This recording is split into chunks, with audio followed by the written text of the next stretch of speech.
c'est le livre de Bereshit. Alors, on va voir d'où nous provenons. L'origine métaphysique de l'homme, et quand je dis l'homme, c'est avec la femme. C'est clair? Alors, sans le Sod, sans Rabbi Shimon Bar Yochai, on ne comprend rien. C'est lui qui nous dévoile tous ses secrets. Il nous dit dans le Zohar, dans la Kabbalah, que nous provenons des 5 mondes métaphysiques. Seulement, on étudie seulement 4.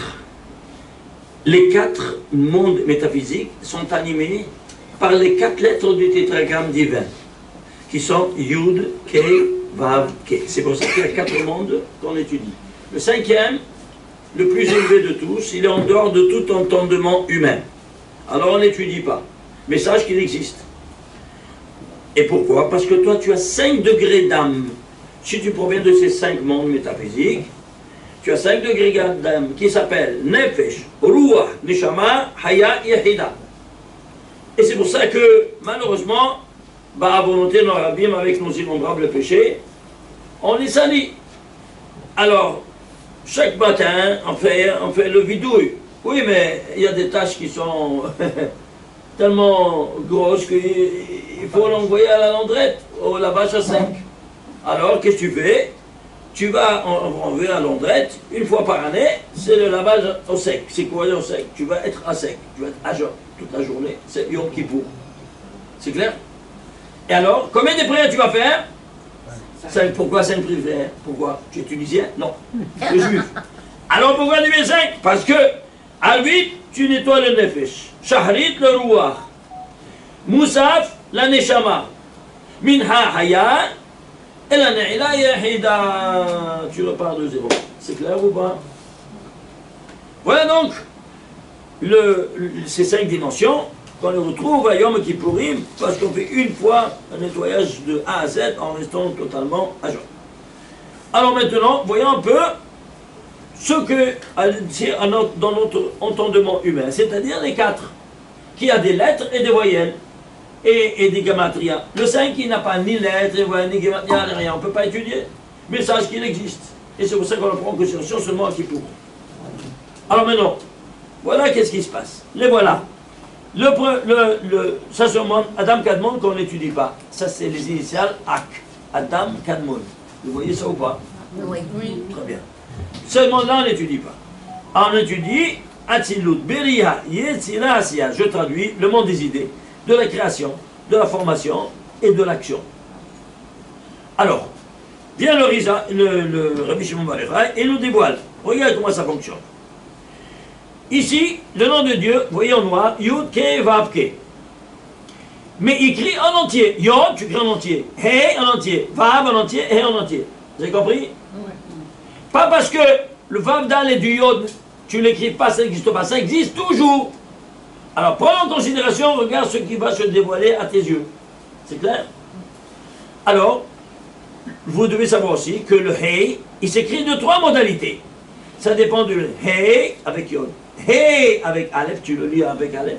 Et He avec He, oui ou non? Sache-le, alors, la dimension en bleu, elle change selon et c'est la même prononciation. Le Vav, la même chose. Vav avec Aleph, ou à Yod, ou avec Aleph, ou bien Vav avec Vav. C'est clair? Ça dépend de choses. Ça, c'est Kabbalah. Kabbalah Beyadim, on a reçu. De qui? De Rabbi Shimon Bar Yochai. Donc, le total de ça, c'est 72. Le Shema Meforash. Le très saint nom divin de Dieu qui sortait de la bouche du Kohen Gadol quand il rentrait dans le Kodesh Kodashim, une fois dans l'année, d'ailleurs, mais Kippourim, il ouvrait la bouche et ça sortait par miracle ce nom sans qu'il le prononce. C'est ce nom-là le plus élevé de la Hatzilut, 72. Ensuite, ça c'est 63, 45, 52. Total, 232. Alors, suivez-moi.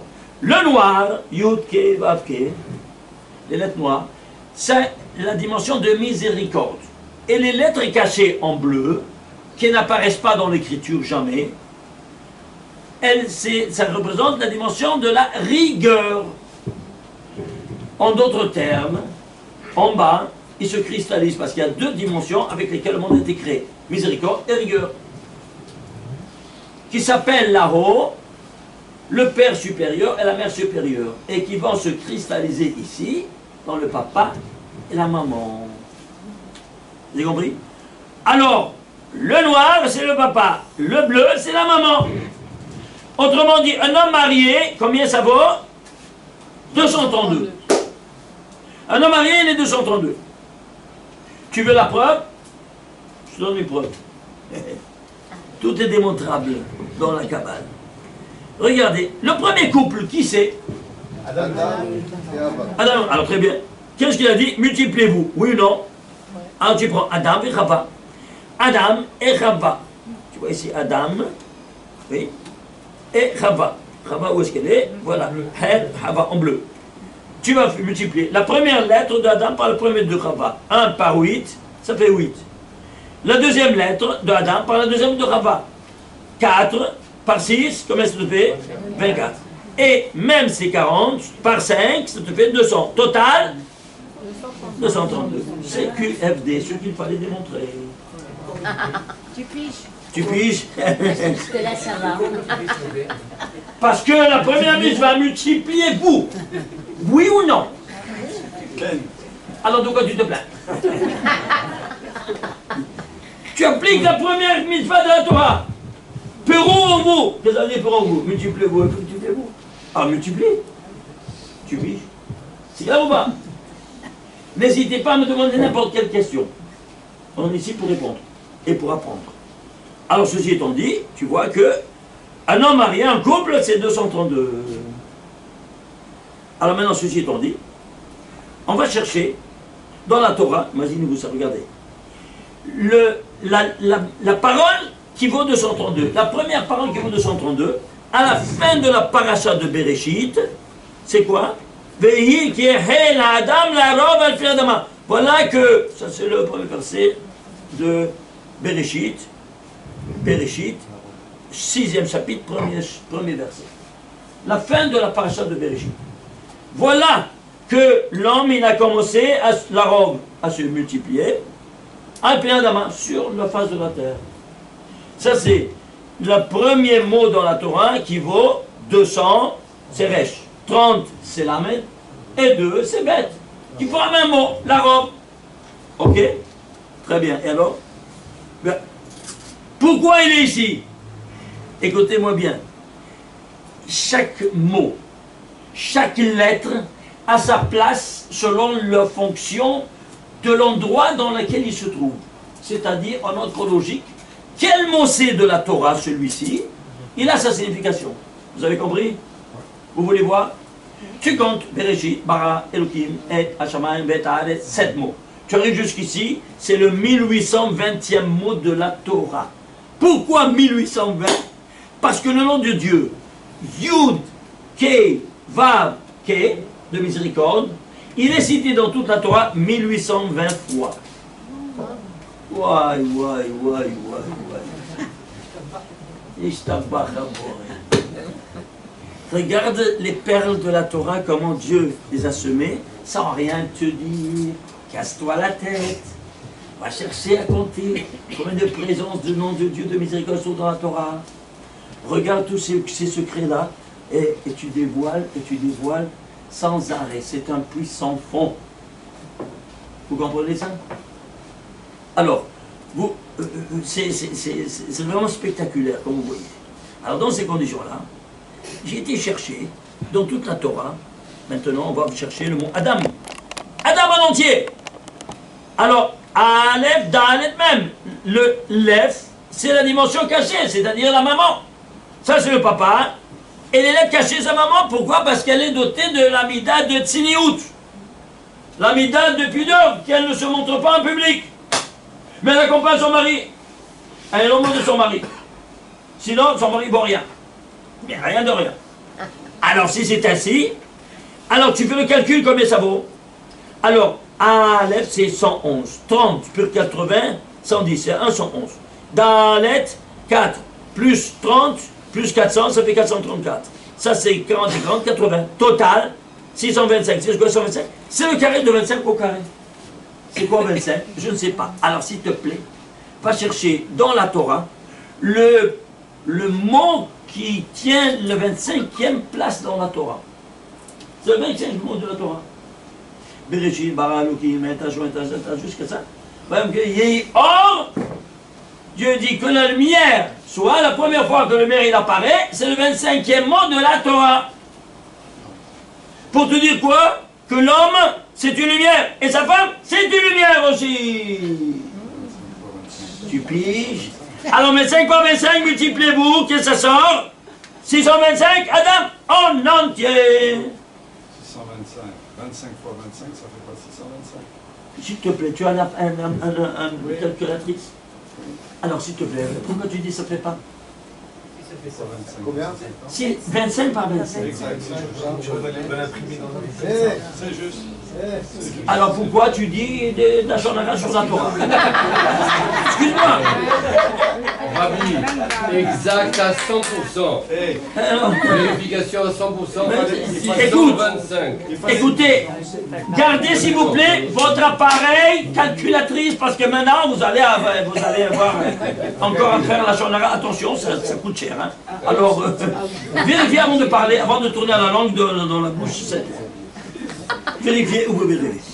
Alors de là, qu'est-ce que tu as? Tu as 25, c'est la lumière. Donc, le mari, c'est une lumière, et la femme, sa femme, c'est une autre lumière. Et c'est pour cela que, qui a apporté la faute dans le monde? Chava. Elle a apporté dans le monde, et elle a donné aussi à son mari. Donc, elle a causé la mort dans le monde, sa mort et la mort de son mari. Elle a éteint les deux luminaires du monde. Alors c'est pour ça que quand elle a fait ça, à l'entrée du Shabbat, alors en tikkun, en acte réparateur, vous devez allumer deux bougies, deux luminaires pour réintégrer ce que vous avez éteint à l'aube de l'humanité. Est-ce que tu savais ça, ma soeur? Hein? Tu veux une preuve? Je t'apporte une preuve. Ton mari, combien des organes il a? Combien d'organes vous avez? 248. Et vous avez 252. Alors, on se marie, on met ensemble le capital, 248 plus 252, un donne à l'autre ce qui lui manque. Le total, combien ça te fait? 248 plus 252. 500. Tu as calculé, tu as vérifié, 500? Ça va? Bon. Alors, chacun, il a combien? Il a 250. Oui, non? En moyenne, chacun a 250. Je ne sais pas c'est quoi 250. Alors, s'il te plaît, traduis en lettres 250. 200, quelle lettre c'est? Resh. Et 50? Nous, mets ensemble. Ner. Ner et ner. Le voilà, les deux nerfs. À travers les organes de la femme et de son mari. Alors, c'est pour ça que à l'entrée du Shabbat, la femme est toujours sur les nerfs. Non. Pourquoi se plaindre? Pourquoi tu te plains? Alors, on a vu. Quoi donc? 25 et 25. Et c'est pour ça que la fête des Lumières, c'est Hanouka, 25, qui se...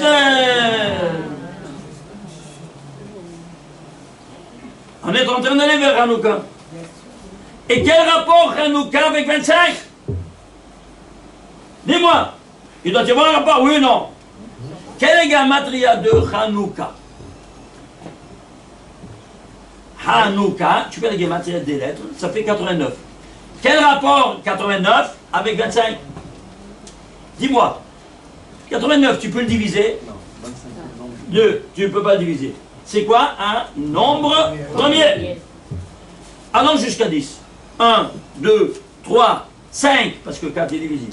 7, c'est le cinquième. Le sixième, lequel est-il après 7? 9, c'est divisible par 3.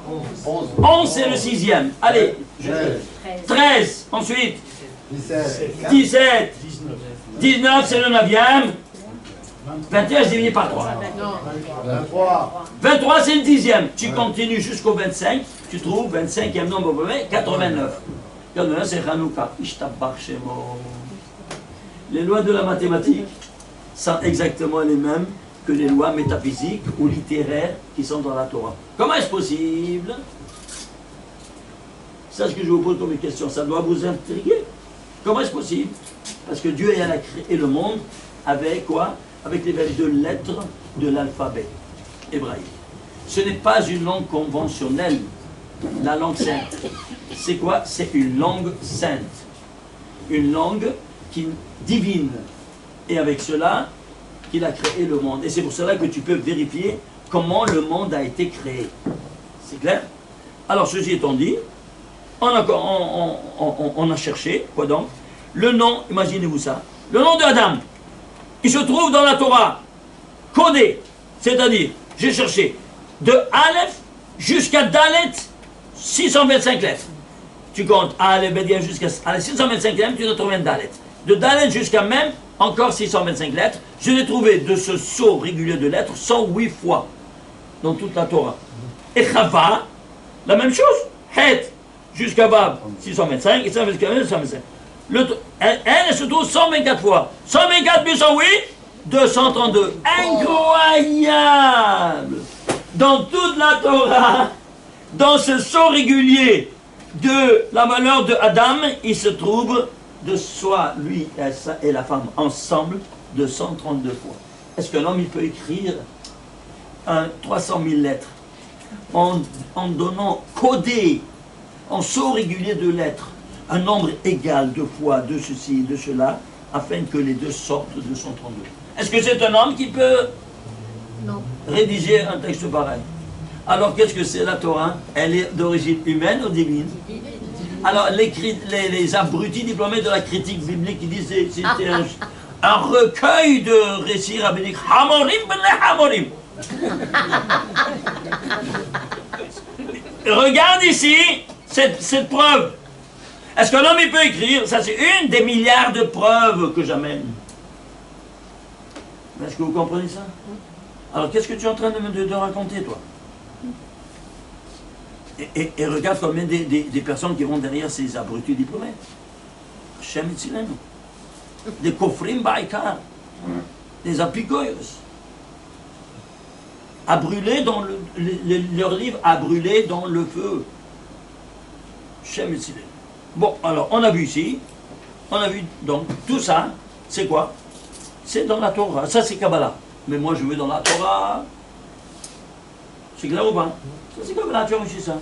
Je veux dans la Torah. Tu veux dans la Torah? Oui. Bon, alors je vais aller chercher. Comment je vais chercher? C'est ça. Il m'a donné, comme d'habitude, des idées incroyables. Parce que quand tu dis la Kabbalah, sache-le, Rabbi Shimon Ben est devant toi. Tu dis son livre, il est devant toi. Et il te canalise comment tu dois faire des calculs, comment tu dois faire ceci, cela. Regardez ce qui s'est passé. Ah, j'ai demandé à mon cœur, je dis, tu sais, je suis en train de parler à des personnes qui sont éloignées des milliers d'années-lumière de la vérité de la Torah. Et ils disent tout ce que disent ces abrutis diplômés. Alors, donne-moi une preuve. Ils vont dire, ça c'est venu de Babette chez le Bishimon Bar Yochai. Ça venu de son ventre. Je veux savoir s'il y a dans la Torah une preuve. Il y a dans la Torah, oui. Alors regarde. La Kabbalah nous enseigne que quand tu prends l'initiale d'une phrase, tu prends la tête d'une phrase. La tête contient tout le corps, vous êtes d'accord? Alors toujours, l'initiale, il contient tout ce qu'il y a par la suite. C'est clair? Très bien. Ainsi, non seulement le mot, la lettre. La lettre, c'est une lettre de miséricorde ou de rigueur. L'enfant sera ou miséricordieux ou rigoureux. Vous savez ça ou pas? Alors, il y a des lettres de miséricorde, des lettres de rigueur. Alors, Al-Qadr m'a dit, quelle est ta tête? Ma tête, c'est le Yod, parce que je suis un Ben Israël Yod. Et quelle est la tête d'Al-Qadr Baruch Hu, si on peut exprimer comme ça? De son nom. Son nom, Yod, qui est marqué dans un Yod. On a la même lettre ou pas? Oui. Très bien. Alors il m'a dit, va dans mon premier nom dans la Torah. Quel est le premier nom de Dieu dans la Torah? Elohim. Elohim, Bereshit, le troisième mot, Elohim. Il y a un Yod ou pas? Oui, il y a un Yod. Ben, il m'a dit, va dans ce Yod-là. Et il commence à compter 232 lettres.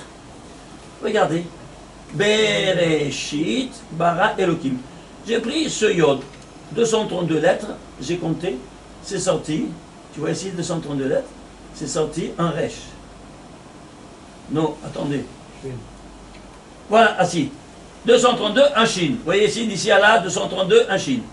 232, un Resh. Vous voyez ici, un Resh. 232 encore. 232 encore. Vous voyez, un Aleph. Encore 232, c'est sorti un Lamed. Israël en saut de 232. C'est pas de la folie?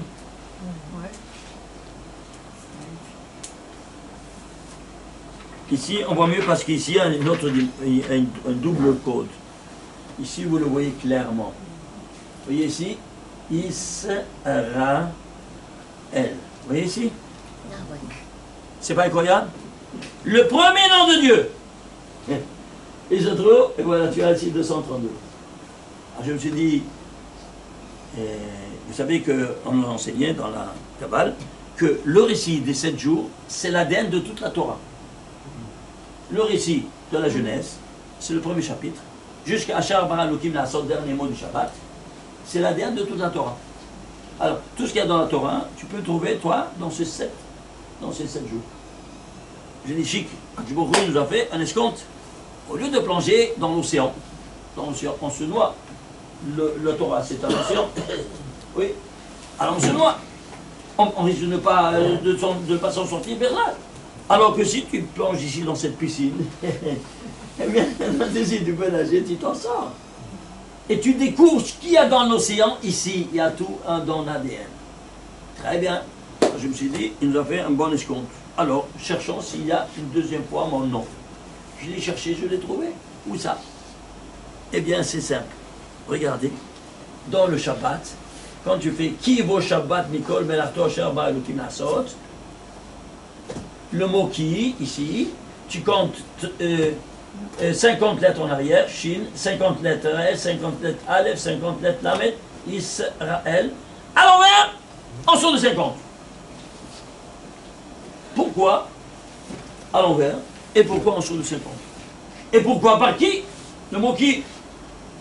3 questions. C'est clair ou pas? Oui. Si tu ne sais pas me répondre, il faut le compte ici. Ah oui, mais ici, il y a un énigme à résoudre. C'est clair ou pas?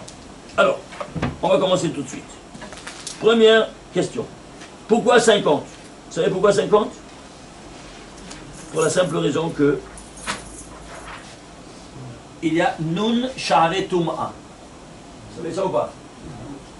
Les 50 portes d'impureté qui étaient en Égypte. Et qu'on a dû compter 50 jours pour se détacher de ces 50 portes d'impureté et recevoir la Torah au 50e jour, la Torah. Un jour, une porte. 2 jours, 2 portes. 50 jours, 50 portes. Tu reçois la Torah, tu t'es purifié. C'est clair ou pas? Alors, et qui est tombé dans les 50 portes d'impureté? Adam Arishon, en premier. Par qui? Par le Satan. Pourquoi on appelle le Satan? En français, on dit Satan. On ne comprend rien de rien. Vous voulez savoir qu'est-ce que c'est le mot Satan? Comment tu écris Satan? Sin. Non, il n'y a pas ça, mère, c'est Shin. Shin. Shin, c'est Sin. Oui. Hein? Tête. Nun. Oui, non? Ce sont des initiales. Vous savez ça ou pas? C'est tout pourri dans la Torah. Tu dois démasquer chaque mot. Ce sont des initiales. Écoutez-moi bien. Dis le Baal Megalokot. Satan, c'est, dans un autre parce que tout est camouflé. Nun, Sha'are, Tuma. Je répète. Satan, Nun, Sha'are, Tuma. Les 50 portes d'impureté. Suis-lui à la tête de Satan. Alors, le Satan, ce sont que des initiales. Mais comme, même, c'est pas seulement le mot Satan. Tous les mots de la Torah, ce sont tous des initiales, comme on verra. Dans tout un programme métaphysique incroyable. Est-ce que vous comprenez maintenant? Alors, ceci étant dit, alors, tu vois les 50. Et pourquoi il retourne en arrière? Parce que, qui c'est le premier Israël? Jacob. Et qui c'est Jacob? Dit Rabbi Shimon Bolé, c'est la réincarnation de Adam Arishon qui retourne pour faire le tikkun de toutes ses fautes précédentes avec ses femmes. C'est clair? C'est vraiment c'est Chava. Et lui c'est Adam.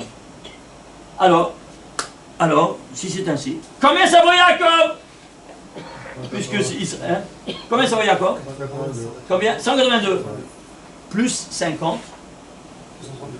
232. Ouais. Tout est caché, tout est pourri, tu vois rien de rien. Tu dois traduire. Qu'est-ce que tu crois? Les choses cachées, les choses du Zohar, c'est tout caché à l'œil profane. Parce que le profane, il n'a pas le droit de voir ces secrets énormes de la Torah. Vous comprenez? Il n'a pas le droit. Il profane tout. Alors, il n'a pas le droit de voir, de jouir de ces perles, de ces trésors. Est-ce que vous comprenez comment ça fonctionne? Alors, ceci étant dit, alors, où est-ce qu'on est arrivé? Que 50, et c'est en arrière, pourquoi? Parce qu'il retourne en Gilgoul. Où ça? Regardez ici où est-ce qu'il est, Adam. Voyons, Elohim, là c'est Adam. Adam, il est ici, et lui, il est ici. Vous voyez comment il retourne en arrière? Oui ou non? Très bien. Alors, suivez-moi, s'il vous plaît. Ici, je veux savoir combien de distance il y a entre la dernière lettre d'Israël en 232 et le même. Si tu comptes de Lamed jusqu'à Aleph, il y a 321 lettres. Vous entendez? Tu vas prendre en bas, ici, 50 à l'envers. La dernière lettre, c'est le Lamed. Tu prends de ce Lamed jusqu'à la même, c'est la dernière lettre pour arriver à Adam, à l'envers. 321 lettres. Ishtabar Shemo. C'est-à-dire que ce mot, il est au centre de ce schéma et de cet autre schéma. Et si ça ne te suffisait pas, plus grand qu'une lettre, c'est quoi? Un mot. Alors tu prends ce mot, qui c'est? Le mot de Adam. Oui? Le mot de Adam. Si tu comptes de Bereshit, tu sais quel mot c'est? 321e mot de la Torah. Ishtabar Shemo. Tu crois que c'est le jeu du hasard? Ils sont chanceux, ces barbus? Qu'est-ce que tu vas me dire? Ici, il y a un autre secret à dévoiler. C'est quoi? 321, c'est quoi 321? Je ne sais pas. Casse-toi la tête. Qu'est-ce que tu crois? Alors, allons voir. Regardez. On va commencer. Adam Arishon, où se trouve pour la première fois Adam Arishon, dans quel verset c'est? Allons voir dans quel verset il est. Voyons, Elohim, Naase Adam. Regarde ici, Chavav. Vous voyez ici Chavav? 26e verset de la Torah. Pourquoi 26? Le nom de Dieu, Yud Kevavke, bon 26. Alors il provient de qui? De la miséricorde. On a vu qu'ici, il vient de Yod, oui. Ah, mais il vient ici d'Elohim. Et la preuve que tu es en train de me raconter, toi, des bobards, regarde ici.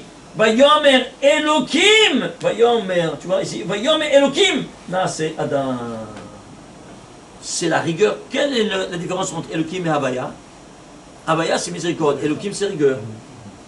Vous avez compris? Alors ici, c'est la rigueur qui a créé l'homme, c'est pas la... Regarde. Ici, Elohim, c'est un mot. Plus grand qu'un mot, c'est quoi? Un verset.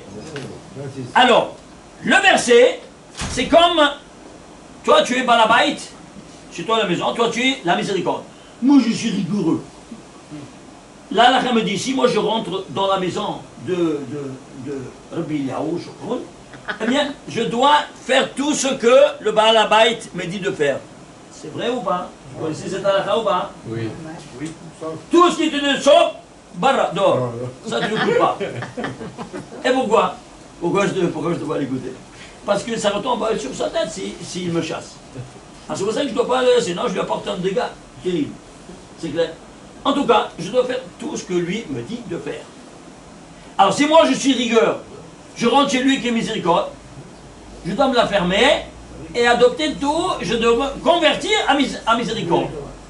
C'est clair ou pas? Ça c'est la halakha. Alors ce Elohim, c'est l'unique dans toute la Torah qui s'est converti en miséricorde. Vous voulez la preuve? Bien, alors, on va prendre dans ça. Regardez, je les ai mis en jaune, tous les Elohim, jusqu'à celui-ci. Voyons, Elohim nas Adam. Alors, on va compter combien des jaunes, combien d'Elohim il y a jusque-là. C'est clair?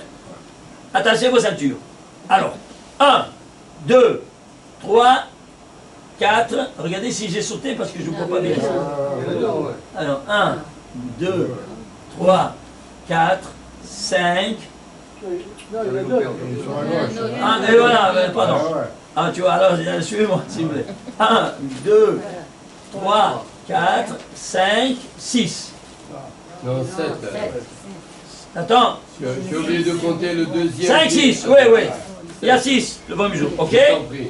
Très bien, alors, suivez-moi. Alors, 7, 8, 9, 10, 10. Ensuite, 11, 12,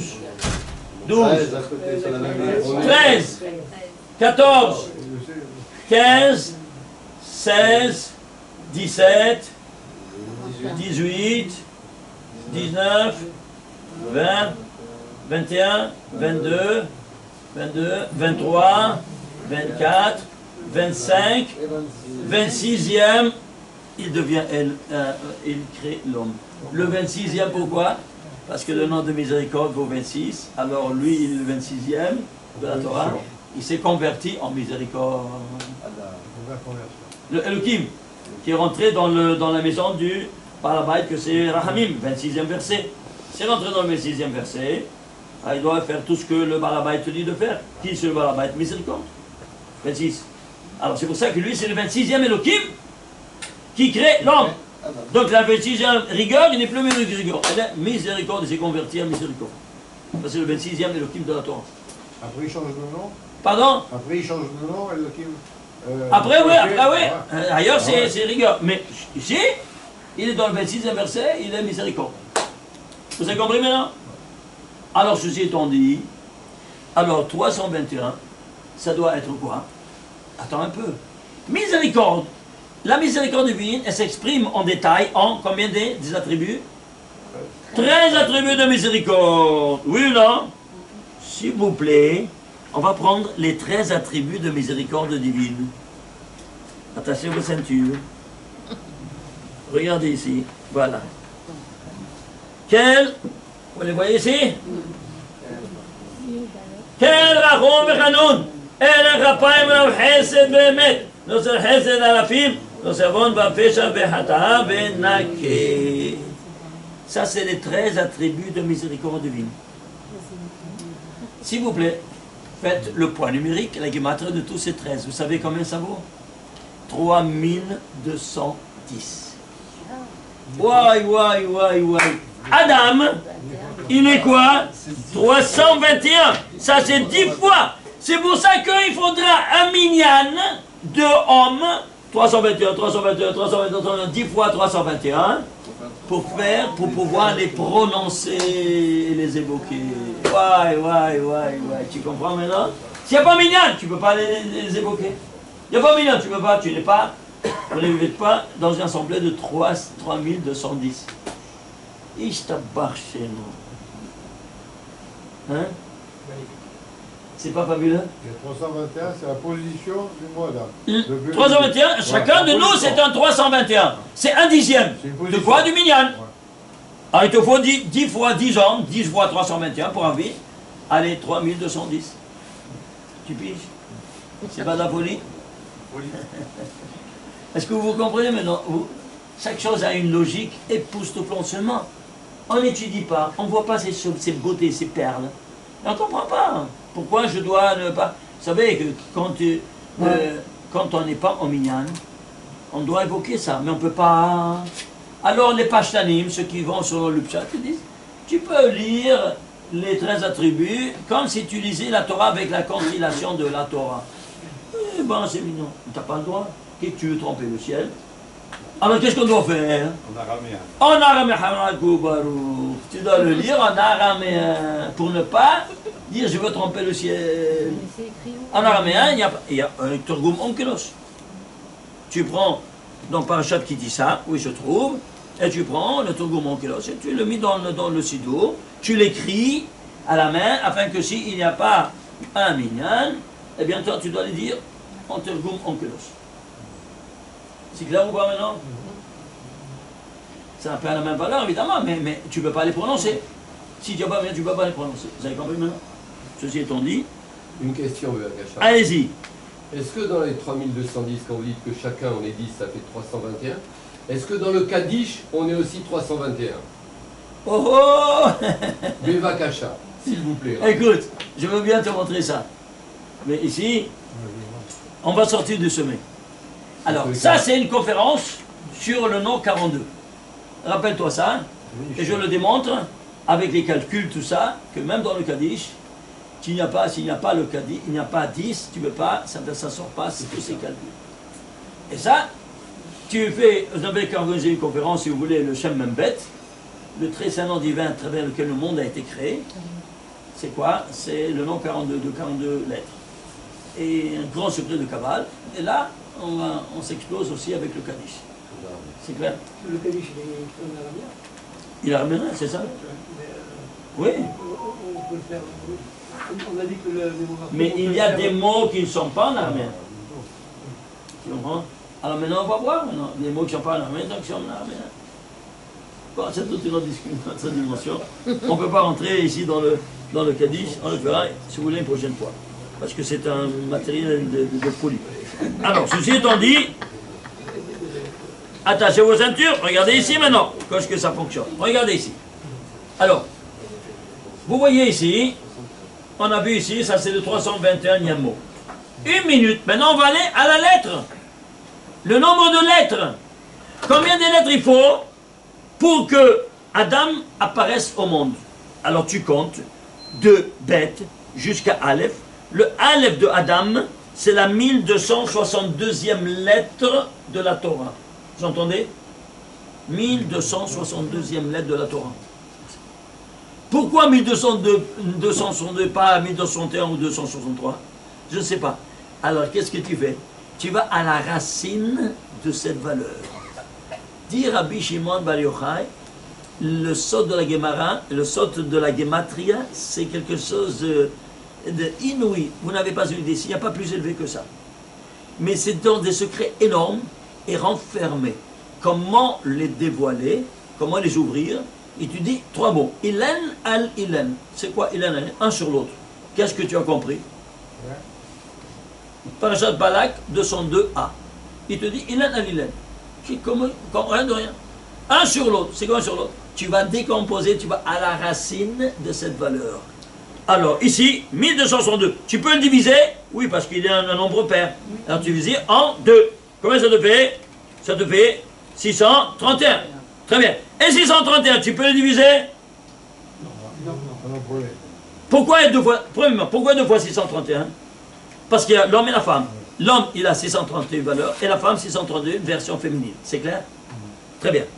Alors, 630, tu peux le diviser? C'est un nombre premier. Lequel, selon l'ordre chronologique, 116e nombre premier. Alors, 116 nombres premiers pour la femme, 116 nombres premiers pour l'homme. Ensemble, combien de nombres premiers il te faut pour créer l'homme et la femme? 116 plus 116? 232. Ouais. Ici, à travers le nombre de lettres qui sont nécessaires pour que l'apparition de l'homme et de la femme se trouve dans la Torah. Vous entendez ça? C'est pas de la folie? On ne voit rien de rien. Tu dois, Ilen à l'Ilen, tu dois aller à la racine de cette valeur. Regarde ce qui se dévoile à tes yeux. Mais dis-moi, toutes ces perles-là, c'est pas qu'on attend David Ménaché qui vient de te dévoiler ces choses-là. Akshor les a dévoilées à qui? À Moshe Rabbeinu. Où ça? Quand il lui a dit. Qu'est-ce qu'il lui a dit? Regarde. Ko Amar Hashem. Je vais dire. Va Marta el Paro. Tu vas aller chez Paro et lui dire. Ko Amar Hashem. Ainsi, Amar, il a dit Dieu. Béni, mon fils. Bechori, c'est Israël. Mon fils aîné, c'est Israël. Comment il a appelé l'adjectif d'Israël? Bechori. Combien ça vaut Bechori? Bet, combien ça vaut? 2. Chaf? 22. Resh? 222. Eyod? 232. Ishtabak. Est-ce que tu vois ça? Tu traduis en français. Mon fils aîné, c'est Israël. Où va tout ça? Mamash. tu as décapité tous ces secrets énormes. Vous comprenez? Tu ne peux pas étudier la Torah dans un autre langage que dans la langue sainte, parce que tout disparaît. Vous avez compris? Alors, 232. Où se trouve maintenant ce verset de Bereshit? C'est le 1624e verset de la Torah. Pourquoi 1624 pas 1125 ou 1623? Tu sais pourquoi? Parce que 1624 ce n'est autre que 7 fois 232. Ouais. Mais vous vous rendez compte? C'est quoi? Pourquoi 7 fois 232? Parce que va dire à Paro que toi, tu n'es pas seul, tu es marié avec le Shabbat, le 7e jour. Et toi, tu ne peux pas travailler au 7e jour. Va le lui dire. Voilà le secret de ce verset qui lui dit va mater Paro, béni Bechol Israël. Il lui dit son origine métaphysique, il dévoile tout. Et il te met ce verset-là dans le 1624e verset de la Torah, sans rien te dire de tout ce que je suis en train de te parler. Et pourquoi? Casse-toi la tête. Va compter chaque lettre, chaque mot, chaque verset. Il a sa signification la plus spectaculaire comme vous voyez. Vous le voyez ça ou pas? Hein? C'est pas le jeu du hasard. Que tu retournes toujours 7 et 7 fois 232. Ribono shel olam, dites-moi vous, à qui ont été donnés tous ces secrets? Abou Mazen, le pape va dévoiler ces choses-là ou toi? Et si toi tu ne te dis pas, tu sais combien ça fait mal à ton père au ciel? J'ai donné ça, une lettre personnelle, à mon fils. Et lui, qu'est-ce qu'il fait? Il joue au iPhone, il joue au billes, il va faire comme ça s'appelle, tourisme, au lieu d'étudier ça. Mais je l'ai donné à qui? À qui j'ai donné ça? Je ne l'ai pas donné ni à Abou Mazen, ni au pape, à toi. À qui va dévoiler ce secret? Comment toi tu vas agrandir le nom de Dieu? Il gaddal, veikaddash, Shemé Abba, c'est le but de la création. De agrandir et sanctifier le grand nom de Dieu. Et c'est pour ça qu'on dit ça au nom du défunt, pour l'élever son âme. Est-ce que vous comprenez? Alors maintenant, comment je vais agrandir et sanctifier le nom de Dieu? Quand je montre aux nations du monde, parce que toi tu es l'aîné. Si tu es l'aîné, tu es responsable de tous ces secrets que je t'ai confiés dans tes mains. Que je vais montrer aux nations du monde comment je t'ai parlé. Et quand ils voient ces choses-là, mais toutes les nations du monde vont venir embrasser tes pieds. Pourquoi? Parce que tu es dépositaire de tous ces secrets inouïs. Vous n'avez pas une idée. Quand je montre ces choses-là, déjà, dans les universitaires, je suis conférencier, on m'appelle là-bas à l'université du Ternion, au Bar Minan. Dans ces universités, ils sont éloignés des années-lumière de la vérité suprême. Je montre ces quelques perles. Pourquoi on ne nous a pas montré ça dans les professeurs? Professeurs du Ternion, pourquoi on ne nous a pas montré ça quand on était jeunes? Ils hurlaient. Il dit, mais regarde-moi ça. Tu vois d'arabe, apporte-moi 3 paires de téphilines. Il ne mettait jamais le téphilin de sa vie. Maintenant 3 d'un seul coup, quoi. Rashi, Rabbeinu Tam le matin, et Shibusha Rabba à Mincha. Tous les 3. De 180 degrés, de 0 à 180 degrés, de l'autre côté complètement, de l'autre côté de la pendule. Qu'est-ce qu'il fait? Qu'est-ce que ça fait ça? Un électrochoc ou pas? Dans chacun de nous. Alors tu comprends maintenant? Regarde le chemin à parcourir. Regarde de quoi on est dépositaire, une seule page. J'ai pris le récit des 7 jours. Est-ce que vous comprenez? Alors, ça n'a pas de fin, ça n'a pas de fin. Vous n'avez pas une idée. Je ne sais pas d'où commencer à vous montrer ici les secrets. Ici, par exemple, tiens. Bereshit bara Elokim et Hashem et haaretz. Alors, qu'est-ce que tu fais? Tu fais la gematria du premier verset de la Torah. C'est la tête de toute la Torah. Combien c'est? 2701. Alors maintenant, qu'est-ce qui se passe? Vamata el paro, je n'a pas aussi le verset. D'ici à là, il y a 1000, on a dit, d'ici à là, il y a 1624 versets de distance. On a vu que c'était 7 fois 232. Mais ce n'est que ça. Tu sais combien de perles il y a ici? Et nous, regarde ici. Je te montre quelques autres petites perles. Regarde. Ici, il y a les tagim. Vous savez qu'il y a des tagim. Les tagim, c'est quoi? La couronne des lettres. Oui, non. Chaque tag, c'est un zaïn. Vous savez ça ou pas? C'est un zaïn, comme ça dit la Gemara. Et combien ça vaut zaïn? 7. Il y a ici 17 tagim. 7 par 17, ça fait 119. C'est clair? Le couronnement de la Torah, c'est le premier verset. Et le couronnement des lettres, la couronne de la couronne, c'est le tagim. Combien c'est? 119. Très bien. Et quel est le couronnement de toute la création? L'homme, qui vient en dernier. Oui. Alors, si c'est le couronnement du couronnement, il doit être lui sur 119. Oui, non. Allons voir. Vient David Ameller, Adam Rishon, il dit, je vais donner 70 ans de ma vie à celui qui saura louer le Créateur. Il a donné ça à David, qui a vécu 70 ans, lui 930 ans, des 1000. Il a dit, je donne 70 ans. Très bien. Vient David Ameller avec son roi Hakodesh tout ça, qu'est-ce qu'il va faire? Il va mettre le plus grand, parce que la plus grande créature, c'est qui? C'est l'homme. Oui ou non? La plus grande créature de l'homme, c'est l'homme, avec la femme, avec sa femme. Et alors, le plus grand Tehilim de tous les 150 Pirkei Tehilim, lequel est-il? 119e. Tu fiches? Et le met là-bas, sans rien te dire, casse-toi la tête. Attends un peu. Tu veux te casser un peu plus la tête? Allons voir combien de versets il y a. 176 versets. Pourquoi? Parce qu'il va prendre chaque lettre, elle va louer le Créateur 8 fois.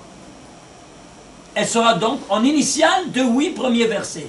Tu prends les 8 premiers versets de ce chapitre. Aleph, il y a les 8 premiers versets qui commencent par Aleph. De 9 à 16, Bet. De 17 à 24, Gimel. Et ainsi de suite. Vous avez compris? C'est-à-dire, 8 fois 22, ça fait 176. C'est tout le chapitre.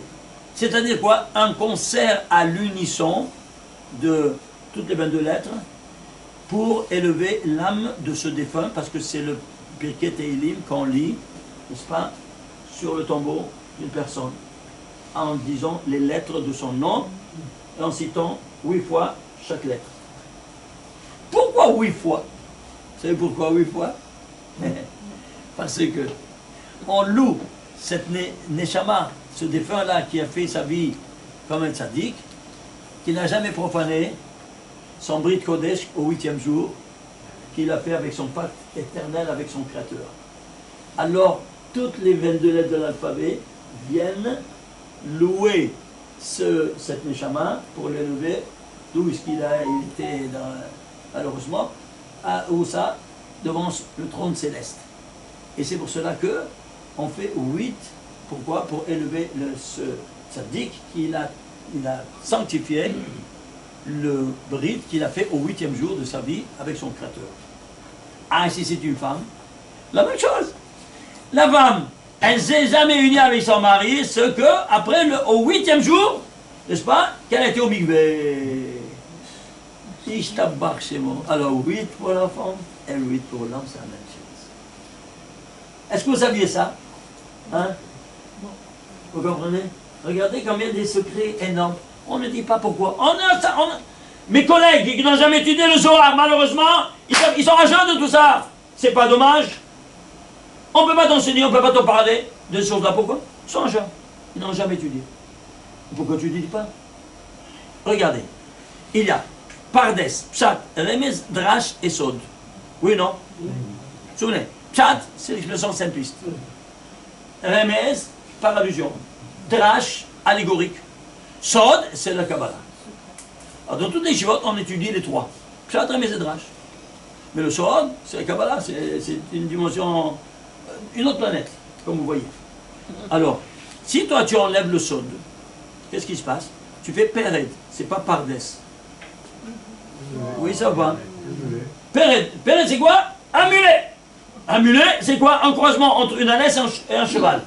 Le mulet, est-ce qu'il engendre? Non. Il est stérile. Ainsi, ton étude est stérile. C'est comme des parents qui n'ont pas d'enfants, ils n'ont pas une suite. Stop, ça termine là. Exactement comme je vous fais la chose de Pered. Le Hmar, il est mieux que toi. Parce que le Hamal, il engendre. Toi, tu n'engendres rien. Est-ce que vous comprenez maintenant?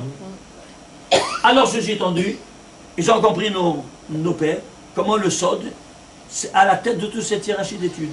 Ils ont mis le Samer à la tête de cette hiérarchie d'études. C'est sorti le mot séfarade.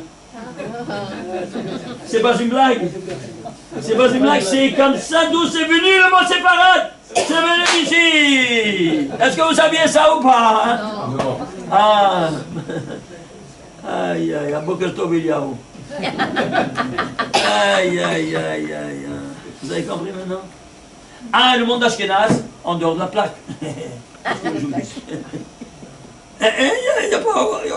Alors c'est pour ça que le Harizal, qui était Ashkenazi, il a dit le Nusach Sfard, c'est le nid qui couvre toutes les 12 portes du ciel. Et c'est pour ça que tout le Nusach Sfard, c'est-à-dire selon la Kabbale, c'est l'unique qui ouvre toutes les 12 portes du ciel. Tu m'entends? Tu as le passe-partout. Et pourquoi? Parce que tu as tout le sauce du Sod dans tes mains. C'est clair ou pas? Vous avez compris? On n'a pas une idée. Ah, c'est pour ça que maintenant, toutes les chassidouillots du monde, que ce soit Breslov, que ce soit Chabadni, que ce soit Gour, Ger, Belz, tout ce que tu touches, ils vont selon le Nusach Harizal, le Nusach Sfard, ils appellent Sfard. N'est-ce pas? Nusach Sfard. C'est même lettre. Sfard ou Sfardi, c'est la même chose. C'est clair? Ah, vous comprenez? Ils sont plus... Pourquoi? Parce que l'Harizal, il a dit, il n'est pas... C'est comme ça que ça fonctionne. Alors, ceci étant dit, on va voir ici maintenant. Tu fais la gematria maintenant. Alors, ça, c'est 2701, c'est les lettres. Ça, c'est les tagim. Ok? Les tagim. Attends un peu.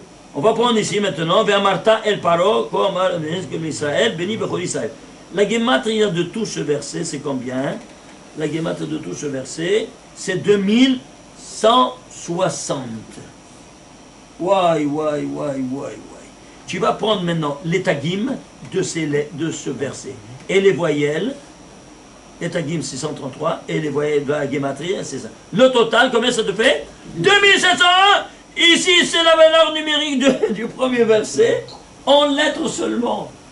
Ici, tu prends tous les trois niveaux de ce verset, et tu as la même gematria du premier verset, 1624 versets après le premier. C'est-à-dire 7 fois 232. C'est la folie ou pas? Tu vois le rapport maintenant? Qu'est-ce que ça veut dire? Un autre rapport. Ça veut dire quoi? On prend les tagim et les trucs, et on prend que le... Maintenant, ce 2160, tu sais c'est quoi si tu prends les lettres? Eh bien, tu vas élever maintenant l'âme de Niftar dans le Kaddish. Tu dis Id Gaddal, Ve'id Kaddash, Shemeh Rabba. Les 4 premiers mots. Oui, tu veux les gematria des tagim, des lettres en noir, les tagim et les voyelles, des 4 mots, total 2160. C'est la même gematria ici des lettres que tu as dit ici, et que avec les 3 niveaux, ça te ramène ici. Est-ce que vous voyez cette dimension incroyable? Est-ce que vous voyez ça ou pas? Je vous cache. Non. C'est pas incroyable? Vous savez combien de secrets il y a ici dans cette page-là? À vous montrer les calculs. Chaque mot, chaque chose, comment elle est... Par exemple, si vous prenez ici, par exemple, les lettres, les tagim et les voyelles, ça te fait 3162. Et c'est quoi 3162? Ce n'est autre que 17 fois Yaakov. C'est quoi? 17, c'est quoi? Tu vas prendre le premier mot dans la Torah qui a Gematria 17, tu vas commencer par quoi 17? C'est Tov. Le Tov, qu'il s'unit avec Yaakov. Pourquoi? Parce qu'Yaakov, il est tout de bien, tout. Il a fait le tikkun total, n'est-ce pas? Des fautes de Adam Arishon avec ses 12 enfants. Et c'est pour ça qu'il va s'appeler Israël. C'est pour cela que si tout... Voilà donc comment le premier verset de la Torah, il parle de Yaakov, qui apporte le bien dans le monde déjà avant la faute de l'homme. Était déjà prévu tout prêt, tout. Vous vous rendez compte? J'ai fait le tikkun total d'Adam Arishon. Lui, c'est la réincarnation de Nishmat Adam Arishon. Parce que le Gilgul d'Adam Arishon, il a été aussi le fils de Melech. Non, attendez. Prenons le Shar Gilgulim, si tu veux, et le Shar Gilgulim te dit, premier degré du Gilgul de Adam, c'est Nefesh. Après, Ruach et Neshama. Le Nefesh de Adam Rishon, il vient chez qui? Chez Avraham Avinu. Alors, qu'est-ce qu'il a fait Avraham Avinu? Il a écouté la voix du serpent. Qu'est-ce qu'il va faire Avraham Avinu? Il va prendre un bâton, il va casser tous les idoles de son père. Oui, non? Il enlève Avodah Zarah, parce qu'il a écouté la voix du serpent, maintenant il doit faire un tikkun de Avodah Zarah. Il va casser tous les idoles de son père. Ça, c'est le Nefesh Avraham Avinu de Adam Rishon. Roi de Adam Rishon, c'est Israël. Et comment Israël, qu'est-ce qu'il a fait? Eh bien, qu'est-ce qu'il a fait Adam Rishon? Il a mangé avant le temps, il a engendré quoi? Un assassin qui a tué son frère. Alors en Tikkun, il vient Jacob, Israël Avinu, et va se faire égorger. Pourquoi? Pour laver le sang innocent versé à la deuxième génération. Que c'était deuxième génération. Pourquoi la deuxième génération? Parce que vous savez, la permission Adbash. Vous connaissez la permission Adbash? La première lettre, Aleph, elle est interchangeable avec le Tav. 22e. 2 avec 21. Bash. At, c'est Aleph Tav. Bet avec Shin. 2 avec 21. 3 avec 20. Alors on va voir qui c'est. Première génération, c'est qui? C'est Adam Rishon. 22e génération, c'est Yaakov Avinu. Parce qu'Abraham, c'est le 20e. 21, c'est Israël. Alors, Israël qui va faire le tikkun de la deuxième génération. Il y a eu un sang innocent qui a été versé. Lui, il va s'offrir pour laver ce sang innocent versé à la 21e génération. 2, 21. Caïn et Abel. 2 avec 21. Vous voyez ça ou pas? Oui. 3, 20. Maintenant, 3, 20, c'est quoi? 3, c'est qui? C'est... Oui, mais attends, pourquoi il l'a tué? Caïn, il a tué son frère. Parce qu'il était jaloux de son frère qu'il avait 2 jumelles. Et lui avait une seule jumelle. Alors, il les a tués, il a pris ces 2. Alors, qu'est-ce qui s'est passé? Il a voulu, parce qu'il a reçu la malédiction, Navenati Bares, tu vas être errant constamment sur cette terre. Alors, qu'est-ce qu'il va prendre? Son fils, il va l'appeler d'une ville, au nom d'une ville. Pourquoi? Parce que cette ville-là, c'est quelque chose de stable. Il enlève, en quelque sorte, cette Navenati Bares. Non. Qu'est-ce qui vient? À la 20e génération, c'est quoi? C'est Noah. Non, 20e génération, c'est Abraham, on a dit. Oui, non. Abraham, lech lecha, de la première à la 10e, bâton, il est tout le temps en nomade. Pourquoi? Parce que Navenati Bares. Tu vois ça ou quoi? Vous voyez ce parallélisme? Alors vous pourrez comprendre pourquoi. On va lire maintenant par Lech lecha. Pourquoi Lech lecha, de la première épreuve, Lech lecha. Va-t'en où il ne te dit pas la destination. Asher al-Eka. La terre que je vais te montrer. Quelle épreuve? Tu vas comme ça dans l'inconnu. La 10e épreuve, Lech lecha, elle est Samoria, elle va dans le terre pour faire la Hakeda. Donc de la première à la 10e épreuve, un Lech lecha, Lech lecha. Vous voyez ça ou pas? Alors, si toi tu prends Lech lecha, combien ça vaut Lech? 50. Et lecha, 50. Total, 100. C'est quoi 100? C'est le nom de l'ange de la mort. Ce n'est que comme ça que toi tu vas maintenant neutraliser l'ange de la mort. En sortant d'où? De cette terre d'impureté. Mais Ur-Kasdim, il était. C'est quoi Ur-Kasdim? Purim. Regardez, Ur-Kasdim, de la lumière qui est comme les démons. Les démons, c'est les Shindaletim. On ne peut pas prononcer ça. La série. Hein? C'est compris? Alors sors de cette terre de démons pour aller, où ça? En terre sainte. Donc voilà, tu vois, tout ça, c'est tout est camouflé. Et qui domine ces démons-là? L'ange de la mort, qui s'appelle Samer même, qui vaut 100. C'est pour ça que dans le royaume de David, il y a eu 100 morts chaque jour. Et lui, qu'est-ce qu'il a fait? Il a instauré 100 berachot. Et l'ange de la mort, il s'est enfui. Parce que ça porte la vie. Et lui, apporte la mort. Alors voilà, 100 berachot, c'est pour ça qu'on fait chaque jour 100 berachot, nous, avec l'amidot, avec Birkat Hamazon, tout ça, on fait 100 berachot. Shabbat, c'est difficile, c'est pour ça qu'on doit faire des BRS, des maisonnotes, et ainsi de suite. C'est clair? Pour arriver à 100. Alors ceci étant dit, tu vois comment c'est le sang, c'est l'ange de la mort. Alors, qu'est-ce qu'il va faire? Alors, suivez-moi. Comment c'est arrivé tout ça? Parce qu'il s'est marié avant Shabbat. Vous savez ça ou pas? Il devait sommer Shabbat. Et quelqu'un qui se marie un jour profane, alors vous devez savoir une chose. Il y a 4 mondes, il y a 4 trésors d'âme. Suivez-moi. Pendant les 6 jours, du coucher du soleil, de la sortie des étoiles plutôt, jusqu'à Hatzot, jusqu'à minuit, il y a un trésor d'âme, le plus bas et le plus impur. Que si tu conçois pendant cette période, tu prends une neshama du trésor d'âme les plus impurs et les en Gilgul très cachés, très difficiles. Après Hatzot, ça se ferme ce trésor d'âme impure et Gilgulim Kashim, ça s'ouvre un deuxième trésor qui est de Rahamim, ça c'est Kolodim. Et ça c'est Rahamim, mais toujours des âmes impures, parce que c'est les 6 jours profanes. Les 6 jours sont passés, entre le 7e jour, de la sortie des étoiles du vendredi soir jusqu'à Hatzot, le 3e trésor s'ouvre, et quand tu conçois cette période, c'est des âmes toutes pures que tu auras injectées dans ton gosse. À Hatzot, ça se ferme, ça s'ouvre le 4e degré d'âme le plus élevé, qui sont des âmes destinées à être à la tête du judaïsme, à la tête de la nation juive, tels que le Rav Ovadia, le Rav Eliashiv, ainsi de suite. Alors, à toi de faire le menu. Tu dois savoir maintenant et comment tu veux avoir ton fils. Est-ce que vous saviez ça? non.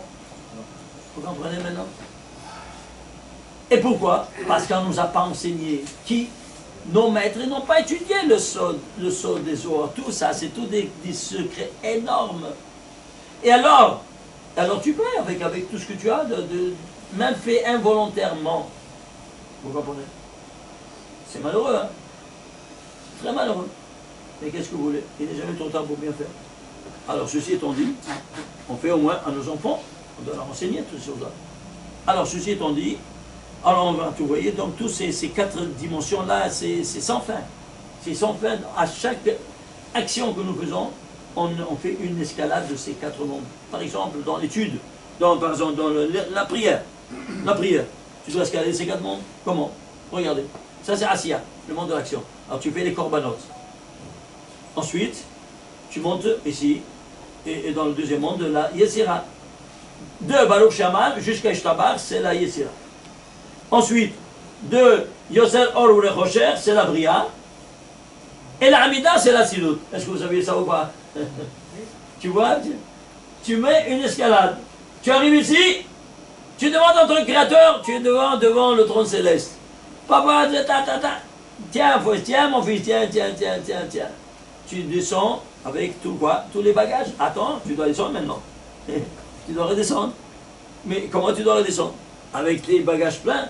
Ah oui, mais sache-le, ici, le dernier monde, il y a les Ophana Kodesh. Ici, il y a Hayat Kodesh. Ce sont des anges supérieurs aux Ophana Kodesh.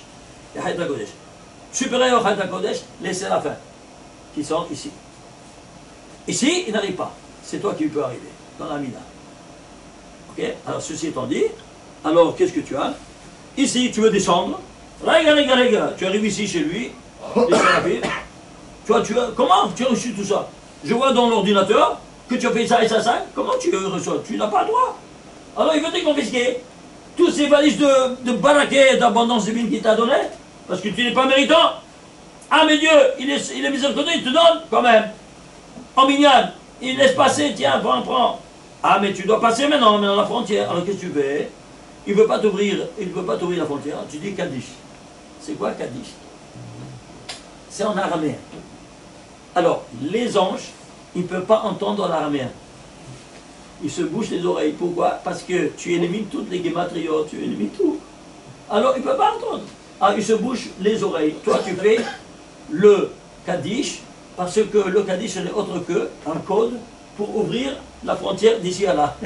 Aujourd'hui, ils mettent des codes pour ouvrir une porte, oui, non? Eh bien, ici aussi. Ici, il ne veut pas t'ouvrir. Ah, pas de problème. Dieu t'a donné un Kaddish pour faire le code et ouvrir la porte. Tu rentres ici. Ah, stop, ici de nouveau, passeport. On te montre. Ah, toi aussi. Ici, derrière ta Kodesh, ils voient que tu n'es pas. Ils veulent te confisquer. Tu dis de nouveau un autre Kaddish, il est chez la Maraba. Et tu descends ici, dans le Olam Asiya. Olam Asiya aussi veut te confisquer. Toi, tu es 500 ans de distance de l'Olam Asiya spirituel. C'est clair ou pas? Tu vas arriver chez toi avec tous ces bagages et tu ne te laisses pas. Ah, tu fais Kaddish à l'Israël. Et alors, allez Shabbat. Et si tu ne fais pas ça, lo aleno. C'est quoi lo aleno? C'est le contraire du Alim Shabbat. Le contraire. Le contraire. Tu vois quoi? Il te confisque tout. Quelqu'un qui s'arrête ici, il enlève, ah, je dois aller vite au bureau. Amour, si tu ne descends pas avec un Shabbat, que tu as les téfilines sur la tête et qu'il témoigne que tu as fait tout ça, hein, tout reste là-haut. À quoi la chose ressemble? Tu as pris 4 chariots dans le supermarché. Tu as été à la caisse, tu es payé avec ton chose, et tu dis bye bye, et tu laisses tout à la caisse. Ça, quand tu dis, quand tu pars avant d'arriver à aller le Shabbat. Est-ce que vous comprenez maintenant comment ça fonctionne? Ah, c'est toujours une escalade de ces 4 mondes et une descente. Ça doit être comme tu escalades, il y aura une descente. Les Kétorot, c'est le Ramasia. C'est ici, le Ramasia, les Korbanot, les Kétorot, oui, non. Et c'est pour ça qu'ils sont une action. Alors, Ramasia, monde de l'action. C'est en bas le plus bas. Après, tu dis Kaddish à Israël, Kaddish à c'est clair? Alors, tu comprends maintenant pourquoi il y a toute cette infrastructure. Bon, alors on va maintenant voir pourquoi le qui. On est parti 50, le qui. Pourquoi qui? Regardez. Ça, c'est le tabernacle. On va faire un zoom ici. Vous voyez ici? Voilà, ça c'est le zoom ici. Ça c'est la planimétrie de ce que vous voyez ici. Alors regardez. Regardez. Ici, c'est le Kodesh Kodeshim. Kodesh Kodeshim, l'arche sainte. 10 par 10. Et ici, 20 par 10. Alors, tu vas traduire la valeur de 10 et 20. C'est dans le mot qui? 20 et 10. Et le 10, c'est le yod de qui?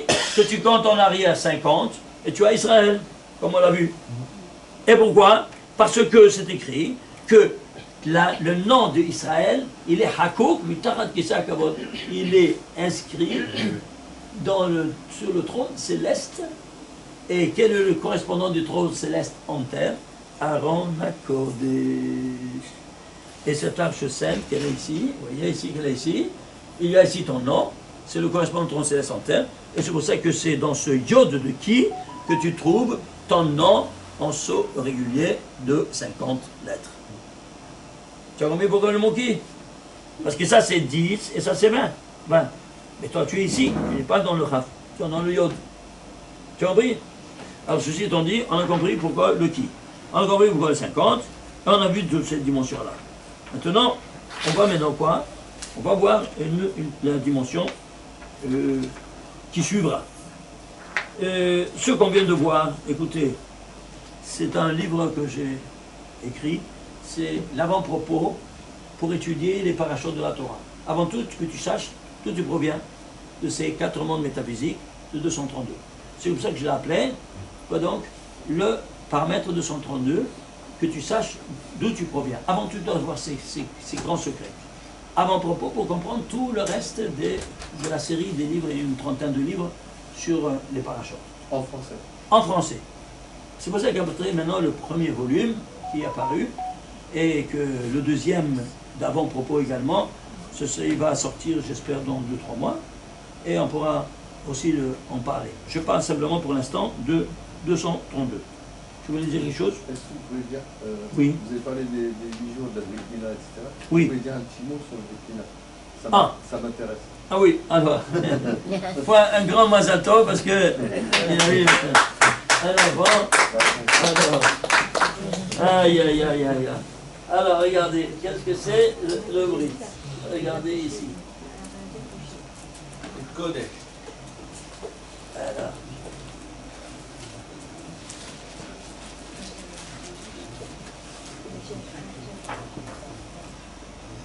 On a dit, il y a les 4 mondes, n'est-ce pas? Atzilut, par le Yod. Bria, Yetzira, Asiya. Yod, Kei, Vav, Kei. Ok? Chacun, il a tous ses 10 séphirotes. Ici, il y a 10 séphirotes, 10 séphirotes, 10 séphirotes, 10 séphirotes. Ça fait en total 40. C'est pour ça que quand il est allé nous descendre la Torah, pourquoi il a passé 40 jours là-haut? Moi, j'ai bien avant de descendre en bas. Pourquoi? Dites-moi pourquoi. Vous savez la raison? Hein? Chaque jour, ils sont bien. Non, parce que ici, tu vois les 10 séphirotes, ici il y a 10 séphirotes, ici il y a 10 séphirotes, 10 séphirotes, 10 séphirotes. C'est-à-dire il y a 40 séphirotes? Très bien. Alors, tu dois, ici, il a passé 10 jours, chaque jour, une séphira de Moal Maasiya pour étudier le pshat. Il lui a enseigné le pshat à Kishbar de toute la Torah. 10 jours, le remes. 10 jours, le drash, et 10 jours, le sod. Est-ce que tu savais ça? Il est arrivé ici, écoutez-moi bien, il est arrivé ici au sommet, 6 heures avant de descendre, les enfants d'Israël, les Erev Rav, qu'est-ce qu'ils font? Fais-nous un Dieu! Il n'est pas venu! Il a dit qu'il est venu au 40e jour, il n'est pas venu! Allez, fais-nous un Dieu! Alors, apportez-moi l'eau. Ils ont apporté l'eau. Il a jeté dans le feu et il est sorti, quoi? Le boulot. Ah, bah, on est en Arabie. Eh bien, Dieu, il voyait tout ça. Il était là-haut. Il aurait pu bien arrêter l'étude. Descends en bas, arrête-les. Il n'a pas fait ça. Tu sais pourquoi il n'a pas fait ça? Il a dit, 1 heure d'étude avec toi de Kabbalah vaut tous les veaux d'or du monde. Tu ne peux pas faire un bitul Torah de l'étude du Sod, jamais. Tu t'imagines? Vous entendez ce que je vous dis? Aïe, aïe, aïe. Et nous, combien de bitul Torah on fait au niveau du pshat? Tu dis, mais seulement toi quand tu fais du Sod. Le niveau le plus élevé, il a dit, je m'en fous, tu fasses. Mais toi, tu ne dois pas faire un bitul Torah d'1 heure de Sod. Vous avez compris? Voilà. Pour vous dire l'importance fondamentale, chaque heure que tu étudies, chaque minute que tu dis le Sod, c'est là-bas, sans des prix énormes là-haut, que tu vas recevoir par la suite. Alors, ceci étant dit, il y a, comme les 4 mondes de sainteté, il y a les 4 mondes d'impureté. Zélo Mazah Salukim. Dieu a créé tout ce qu'il y a dans la sainteté, dans l'impureté, dans la même mesure et intensité. Et comment ils s'appellent ces mondes d'impureté? Regardez. Ils s'appellent Tohu, Vabohu, Chosher et Tehom. Vous voyez ça ou pas? Je répète. Tohu, Vabohu, Chosher, Tehom. Le Tohu, Bohu, le ténèbre et l'abysse. Plus élevé. Alors, comment ils vont s'habiller dans ce monde-ci? Alors, les démons qui se trouvent dans le Tohu, c'est la Orla. C'est le prépuce qui est dans le Yesod, dans le Brit Kodesh. Alors tu dois l'enlever. La prière, tu vas enlever la peau qui couvre. Et la Messissa, tu vas le faire avec la bouche en enlevant le rocher. Tu as fait ces 3, ça y est, tu as libéré le gosse. Maintenant tu vas étudier la Torah, Talmud Torah, et ça y est. Si tu ne fais pas ça, tu ne peux pas étudier la Torah. Il y a des païens qui sont venus, c'est Rabbi Shimon Bar Yochai, c'est Rabbi Akiva. On veut se convertir. Tant que tu as le prépuce, je ne peux rien t'enseigner. Enlève le prépuce, fais le brit, après je peux t'enseigner. Et comme ça, il faisait... C'est clair? Pourquoi? Parce que ce sont comme des persiennes qui ne permettent pas de quoi? De voir ces choses-là. Ça suffit. Alors, ceci étant dit, alors, tu dois passer ces 3 stades, il y a 3 opérations dans chaque Brit Mila. Ces 3 opérations s'appellent Orla, Piria et Metzitza. Attention, parce que des fois ils font ça, mais ça, malheureusement, c'est aujourd'hui une plaie terrible. Vous ne pouvez pas vous imaginer. Je vous avertis. La Metzitza, elle doit se faire par la bouche. Pourquoi par la bouche? Avec plein de vin. Pourquoi plein de vin? C'est pourquoi plein de vin? Comment? Pourquoi plein de vin? Pour pas avaler le sang. Hein? Le pain est comparé au sang. Elle a raison, la dame. Qu'est-ce qu'il y a? Pardon? Pour ne pas avaler le sang. Pour ne pas avaler le sang? C'est pour faire un derrière le bébé. Tu peux avaler mieux encore parce que le vin il est bon, tu peux risquer d'avaler encore mieux. Alors? Pour sanctifier, non? Sanctifier quoi? Le vin il est comparé au sang? Et alors? Ça c'est rouge, ça c'est rouge, et alors? Et alors? Amen. Alors? Yann, c'est pas 26, c'est 70. Multiplié par 26. D'accord. C'est pas 70, c'est pas HM. Qu'est-ce que tu dis que c'est HM? C'est pas, c'est 70. Multiplié par 26, tiens le chiffre. Suivez-moi. Pourquoi on doit faire le kidouche avec un verre de vin? On l'a fait 3 fois. Vous vous souvenez ou pas? Vous avez oublié? L'alcool éthylique, il n'y a pas dans le jus de raisin. Il faut faire avec du vin, pas avec jus de raisin. Vous vous souvenez ou pas? Et qu'est-ce qu'il y a dans quel est le poids atomique de l'alcool? Vous vous souvenez ou pas? C2H5OH. Carbone, il a 2 atomes. Chaque atome, il a 6 électrons. 2 x 6, 12. H5, l'hydrogène, il a un électron. Il y a 5 atomes. Donc 12 et 5, 17. OH, le radical. Oxygène, il en a 8. Et l'hydrogène en a 1. Il y a un atome pour chacun. 8 plus 1, ça fait 9. 9 plus 17, 26. Tu as le nom de Dieu 26. Dans le verre de vin que tu mets dans ta bouche. Maintenant, écoute-moi bien. Toi, tu dois maintenant faire disparaître quoi? La clipa du Rocher, qui s'appelle Monde des Ténèbres. Comment tu vas faire disparaître les ténèbres? Ben, tu fais un bouton, tu allumes la lumière et les ténèbres disparaissent. Oui ou non? Alors comment tu vas maintenant allumer cette lumière chez le gosse? Tu vas lui injecter dans la lymphe sanguine, quoi donc? Le nom de Dieu 26 que tu as dans ta bouche en poids atomique, tu l'injectes dans la plaie ouverte et ça rentre. Alors le rocher, tu as allumé le phare et ça c'est illuminé. Tu as compris maintenant? Vous avez compris maintenant? C'est l'unique manière, à travers le vin dans la bouche, que tu injectes maintenant dans la lymphe sanguine. C'est comme si tu avais une clé USB qui est virusée. Tu la mets dans ton ordinateur, ça contamine tout l'ordinateur. Mais ici, qu'est-ce que tu as? Tu as un Kaspersky, tu as un antivirus que tu mets là-dedans. Et ici, bang, tu l'élimines. Ce n'est que comme ça que tu peux éliminer le rocher. Ah, il y a des gens qui prennent de la seringue, c'est un sourd alors. Alors, écoute-moi. Écoute-moi. Alors, ces trucs à la Vachalom, ils faisaient chaque année. Vous savez, ils venaient avec 1000 personnes ici en février. N'est-ce pas? Ils prenaient 2-3 grands hôtels à Yerushalayim. Et chaque soir, ils faisaient une conférence. Après, pendant la journée, ils faisaient d'autres activités. Et le soir, ils faisaient une conférence. Ils invitaient des ministres, ça. Ils me réservaient chaque fois une soirée à faire une conférence. Une fois, me téléphone. Ils venaient à peine d'arriver à l'hôtel. Rabbi David, viens tout de suite, on a besoin de toi. C'est urgent. Qu'est-ce qui se passe? Je ne sais pas. Je le prends tout de suite, je viens ici. Qu'est-ce qui se passe? Un des organisateurs, il me dit, Rabbi David, c'est une tuile m'est tombée sur la tête que tu ne peux pas imaginer. Qu'est-ce qui se passe? Raconte-moi.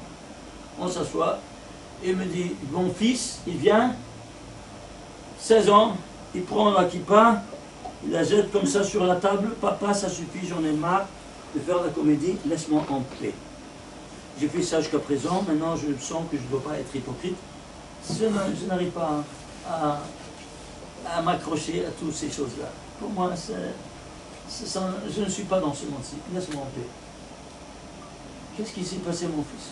Je ne sais pas, ça ne m'intéresse pas. Je n'arrive pas. Le père, il allait s'évanouir. Et sa mère, également. Il dit, on ne vit plus depuis qu'il nous a dévoilé ces choses-là, et il s'est éloigné de la religion, il ne veut plus rien entendre de religion, ni Shabbat, ni rien. Alors lui, David, comment vous expliquez ça? Je lui dis, écoute-moi bien, Rappelle-toi quand tu as fait le brit à ton fils, le Moël, et il a fait avec une pipette la sucée du sang. Aujourd'hui, vous faites avec un chalumeau une pipette, sans le vin dans la bouche, avec une pipette, simplement pour le soi-disant l'hygiène, soi-disant. Allah. Et dans ces conditions-là, il est resté avec la clipa du rocher. Et quand il sera adulte, il ouvre les yeux, il dit ça suffit. Et tu lui parles de tout ce que tu veux de Torah, il y a comme des persiennes devant les yeux. Il ne voit rien de rien. Il peut pas, il est complètement cuirassé de cette touma et de ce rocher. Il ne peut pas voir la lumière. Il y a un petit peu de ça ou pas? Attends un peu. Écoute ce qui s'est passé après, tu vas t'entendre. Tu m'entends? Et je lui ai expliqué les 26 électrons et tout ça, et tout ça. Et c'est comme ça, c'est l'unique manière qui fait fuir la clipa du rocher. Alors comment c'était la pipette ou notre manière? Il me dit c'était avec la pipette. Il dit c'est un assassin. Tous les Moalim, ils ne savent pas ces secrets-là de Kabbalah. Et ce sont des assassins, soi-disant, au niveau de l'hygiène. Des véritables assassins. Qui c'est ce Moël? Le pauvre, il dit c'est moi. Le père. Il allait s'évanouir sur la chaise. Moi, pendant 1 minute, je suis resté muet. Vous comprenez? Il s'adresse au père. Et alors, est-ce qu'il y a un tikkun? Il me dit. Voilà ta question. Je lui dis, un seul tikkun. Refaire. Tu dois refaire la messitza à ton gauche, avec la bouche pleine de vin. Faire une akazadam, c'est-à-dire une entorse à l'endroit, qu'il y ait une ouverture de sang, et tu fais la messitza. Attends un peu, c'est pas terminé. Et tu dois maintenant, combien des bridotes que tu as fait toi? Est-ce que vous comprenez maintenant la dimension? Et tu dois aller dans tous les bridotes, casser la gueule à ce charcutier qui s'appelle Moël et qui fait avec la pipette. Et tout ça sans euro. Vous entendez maintenant? Je vous dévoile quelque chose que j'ai entendu et que maintenant je dois aller juste il y a quelques jours de ça. On m'a téléphoné de Paris, on m'a dit, ah oui David, le consistoire, il veut légiférer maintenant dans toutes les communautés de France de faire avec la pipette. Vous entendez? Ça ne m'étonne pas que ça vienne, ça, d'un rabbin qui était un rabbin de aumônier militaire, qui est devenu grand rabbin de France. Allah. Un Ahmar abruti diplômé, que je ne permets pas moi une chose pareille. Je vais l'attaquer de plein fouet à lui avec tous les rabbins qui ont pu accepter d'émettre une loi pareille. Parce que c'est la fin de tous ces enfants-là de Israël que vous ne pouvez pas vous imaginer. Qu'est-ce que c'est cette peau de banane qui glisse à 16 ans, 15-16 ans? Et c'est terminé. Pour eux, c'est terminé la Torah. Est-ce que vous comprenez la gravité de la chose? Voilà. Ça, c'était le premier message à vous dire. Fondamental. Oui. Si c'est l'alcool qui fait cet effet. Comment? Si c'est l'alcool qui fait cet effet-là, pourquoi on va faire avec la bouche? Qu'est-ce que change avec la bouche? Très bonne question. Pourquoi avec la bouche? Parce qu'il y a Yesod Elyon et Yesod Tarton. Ça s'appelle le Yesod Elyon, la bouche. Et ça, c'est le Yesod Tarton. La bouche d'en haut, la bouche d'en bas. C'est clair? C'est sur la même ligne centrale. Regarde ici. Pourquoi avec le vin alors? Regarde. Pourquoi avec le vin? Très bonne question. Pourquoi avec le vin? Regarde. Pourquoi avec le vin? Comment on dit le vin en hébreu? Alors, prends le 99% de vin, d'alcool, sans vin. Si c'est le fichier Tatra, prends que au maximum le nombre de 26 électrons. Oui, non? Non. Avec le vin, pourquoi? Yain, c'est 70. Il est inséparable de ces 26 électrons. Alors, qu'est-ce que tu fais? Comme le papa et le max sont inséparables, multipliez-vous. 70 par 26, combien ça te fait? 1820. C'est-à-dire, tu as dans ta bouche maintenant tous les 1820 noms de Dieu de 26 que tu injectes dans la lèvre sanguine à ton gosse, et c'est comme ça que le cancer, il disparaît.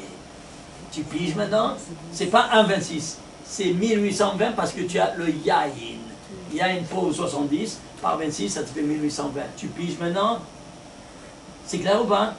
La bombe atomique chez le gosse.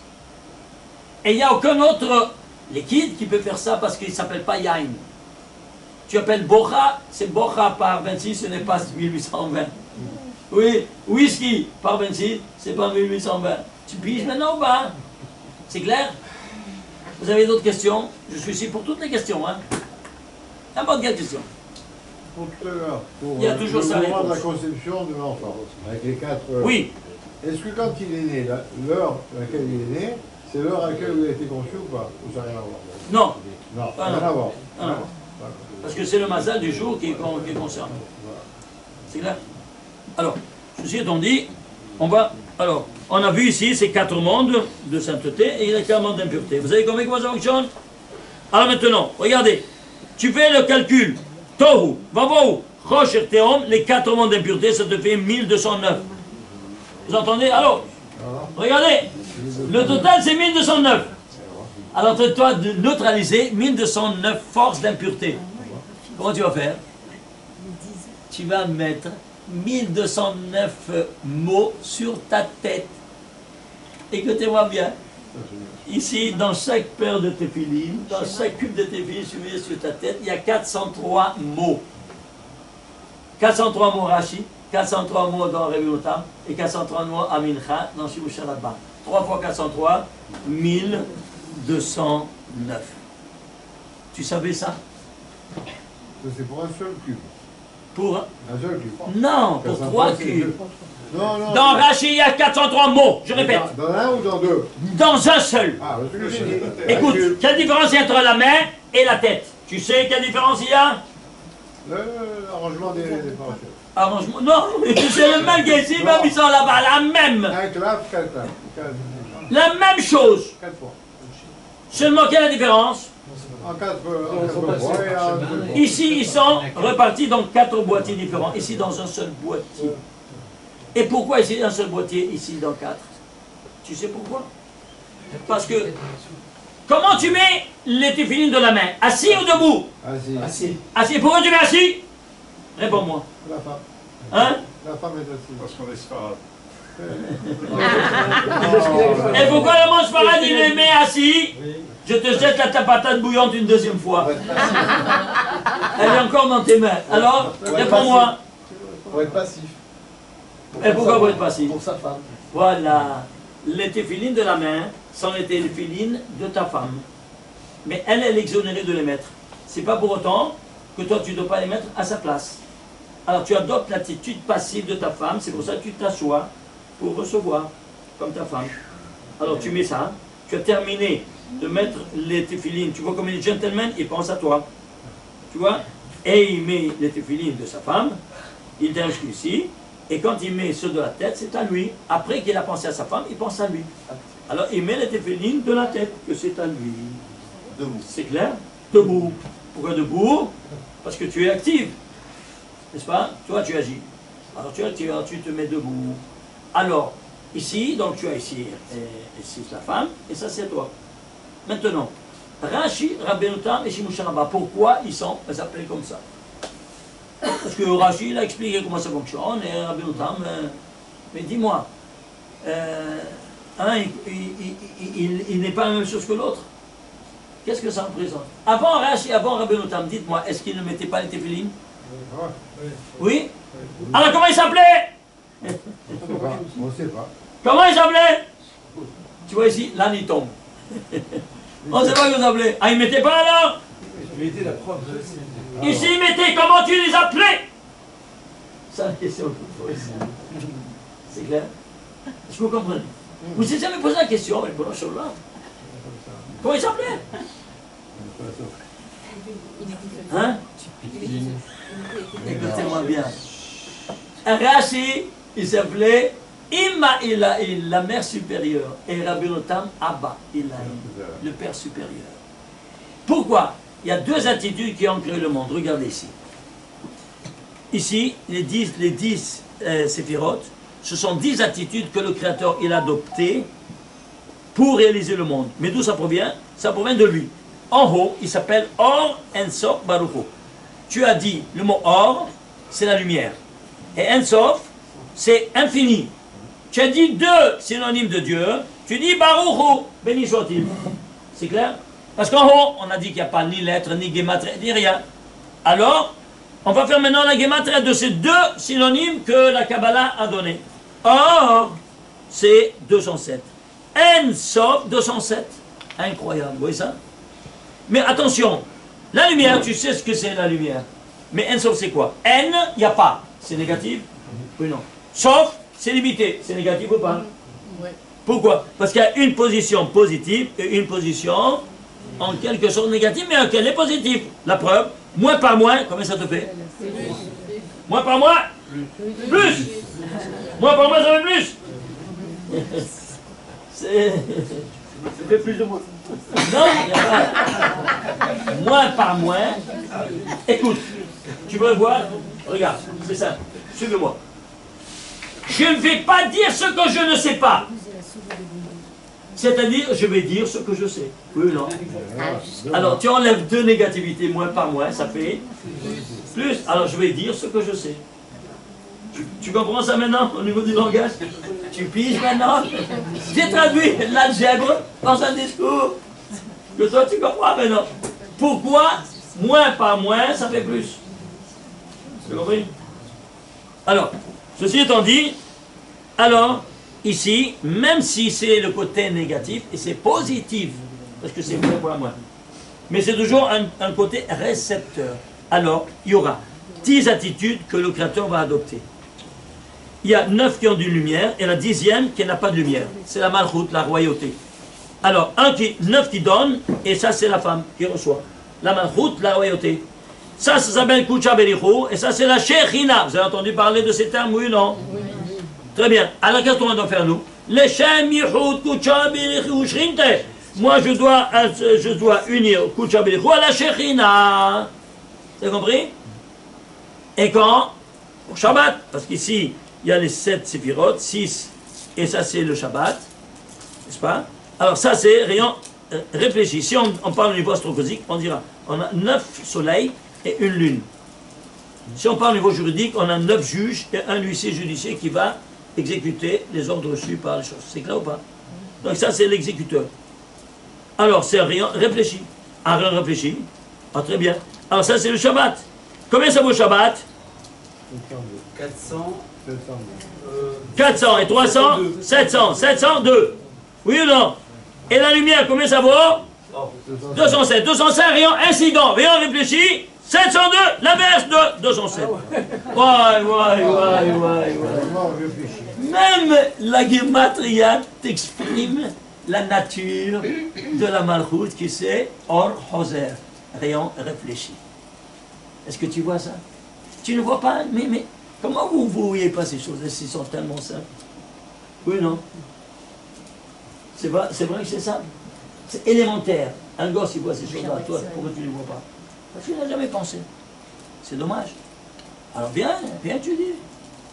Vous devez avoir ici des cours une fois au moins par semaine donnés de Kabbalah. C'est dommage. C'est vraiment dommage. Ça va que vous devez déjà commencer à étudier la Gemara. Vous avez déjà, j'en suis sûr que vous avez déjà étudié des masertot et tout ça.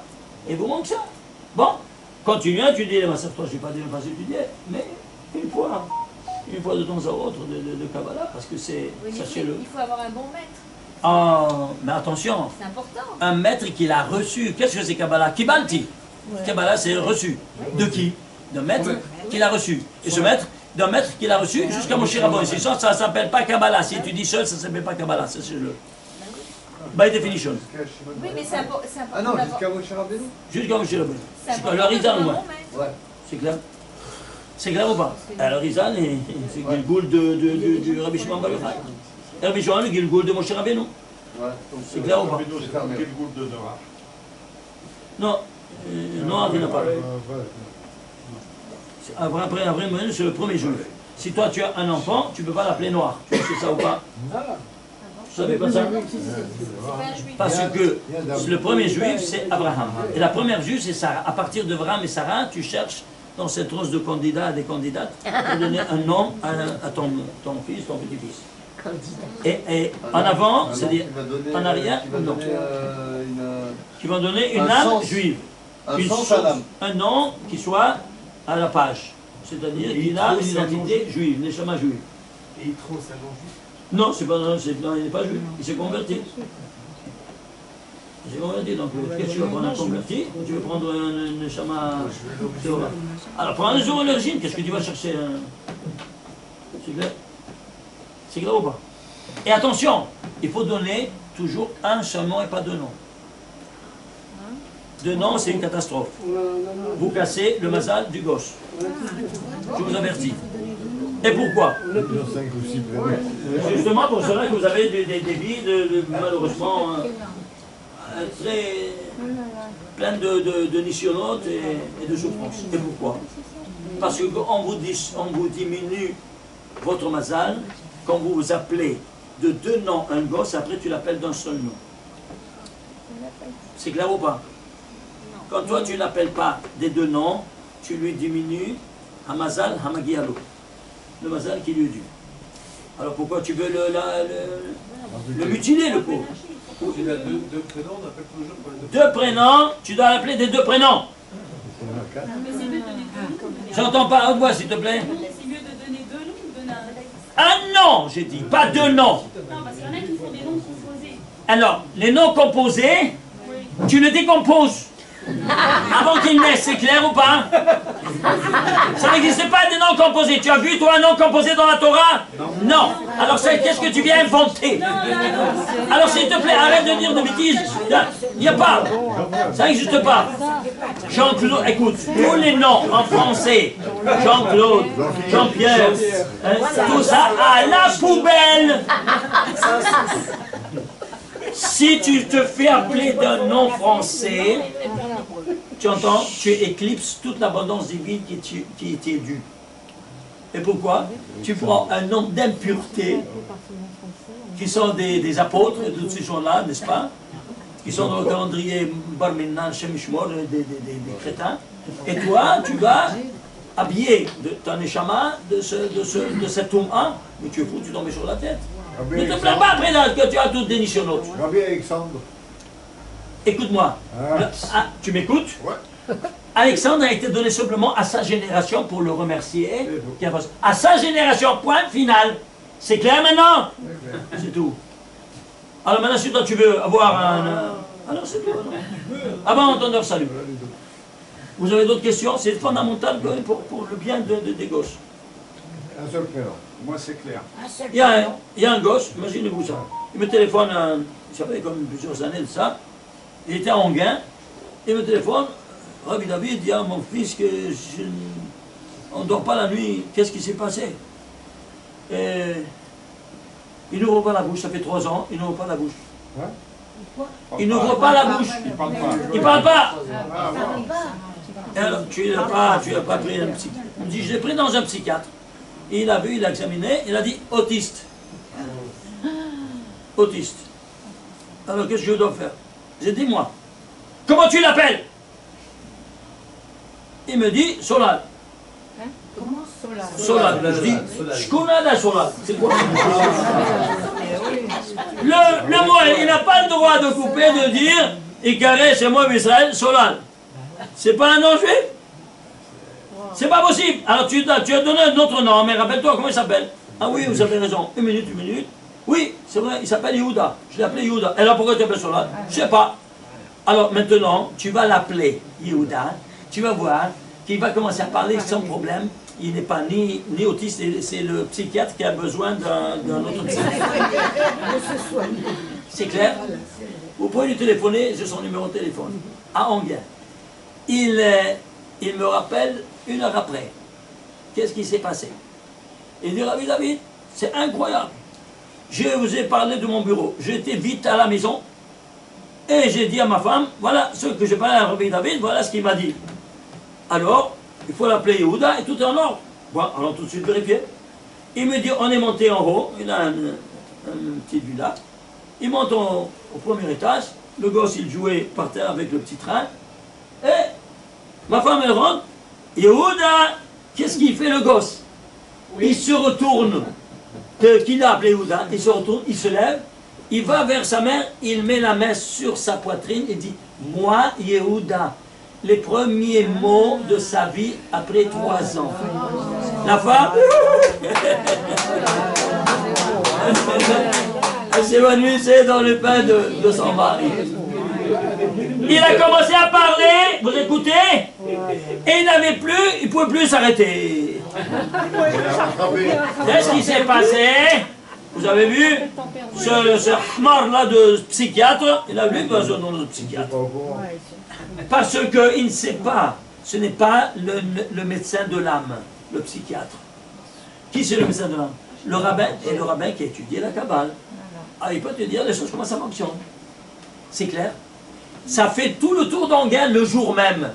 Il n'y croyait pas, regarde, quand il est tout normal, il se mettait à parler tout ça. Pourquoi? Parce que quand tu l'appelles, le gosse de Solal, sa neshama ne rentre pas dans son corps.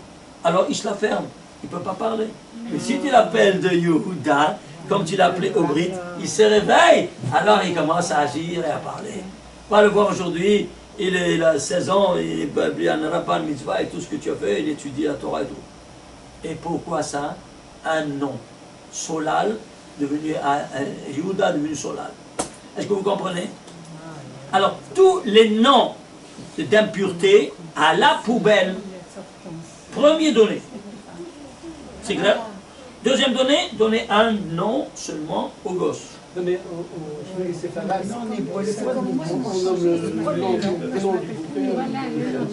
Alors, le premier fils du fils, le fils il doit appeler au nom de son père. Et le deuxième fils qu'il a au nom de son beau-père. Ok? Mais si le père ou le beau-père ont un nom goy, évidemment que non. Oui, d'accord. C'est clair? Mais il aura quand même 2 prénoms. Non! Un seul nom, j'ai dit. Le premier, le nom de son père, qu'il soit vivant ou qu'il ne soit pas vivant, il doit le nom de son père. Mais à une condition, s'il n'est pas vivant, il doit avoir, il a dû quitter son monde si après 70 ans.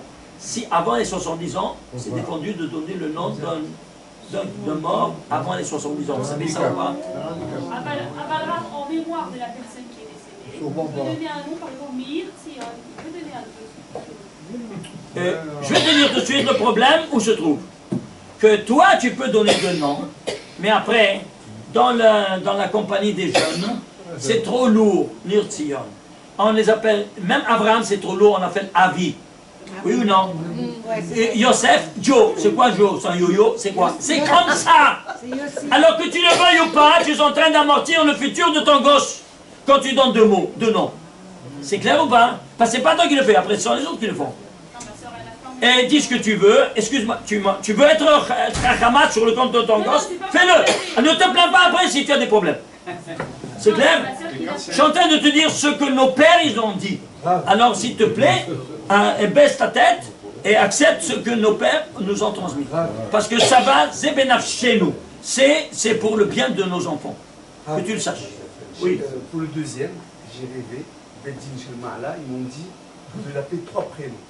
Israël, Meir, Menachem. Et moi j'ai fait une grosse connerie, j'ai rajouté un 4e. Écoute-moi bien. Écoute-moi bien. Tu sais qu'est-ce qu'il dit Rabbi? Le Rav Ovadia la Shalom. Hein? Halomot dibershav. Des paroles en vain. Tous les halomot, c'est des choses comme ça, en vain. Tu m'entends ce que je te dis? Ça, c'est Rav Ovadia aussi. Donc, si tu as des cauchemars, tu as un problème. Ça que tu as eu, c'est un cauchemar.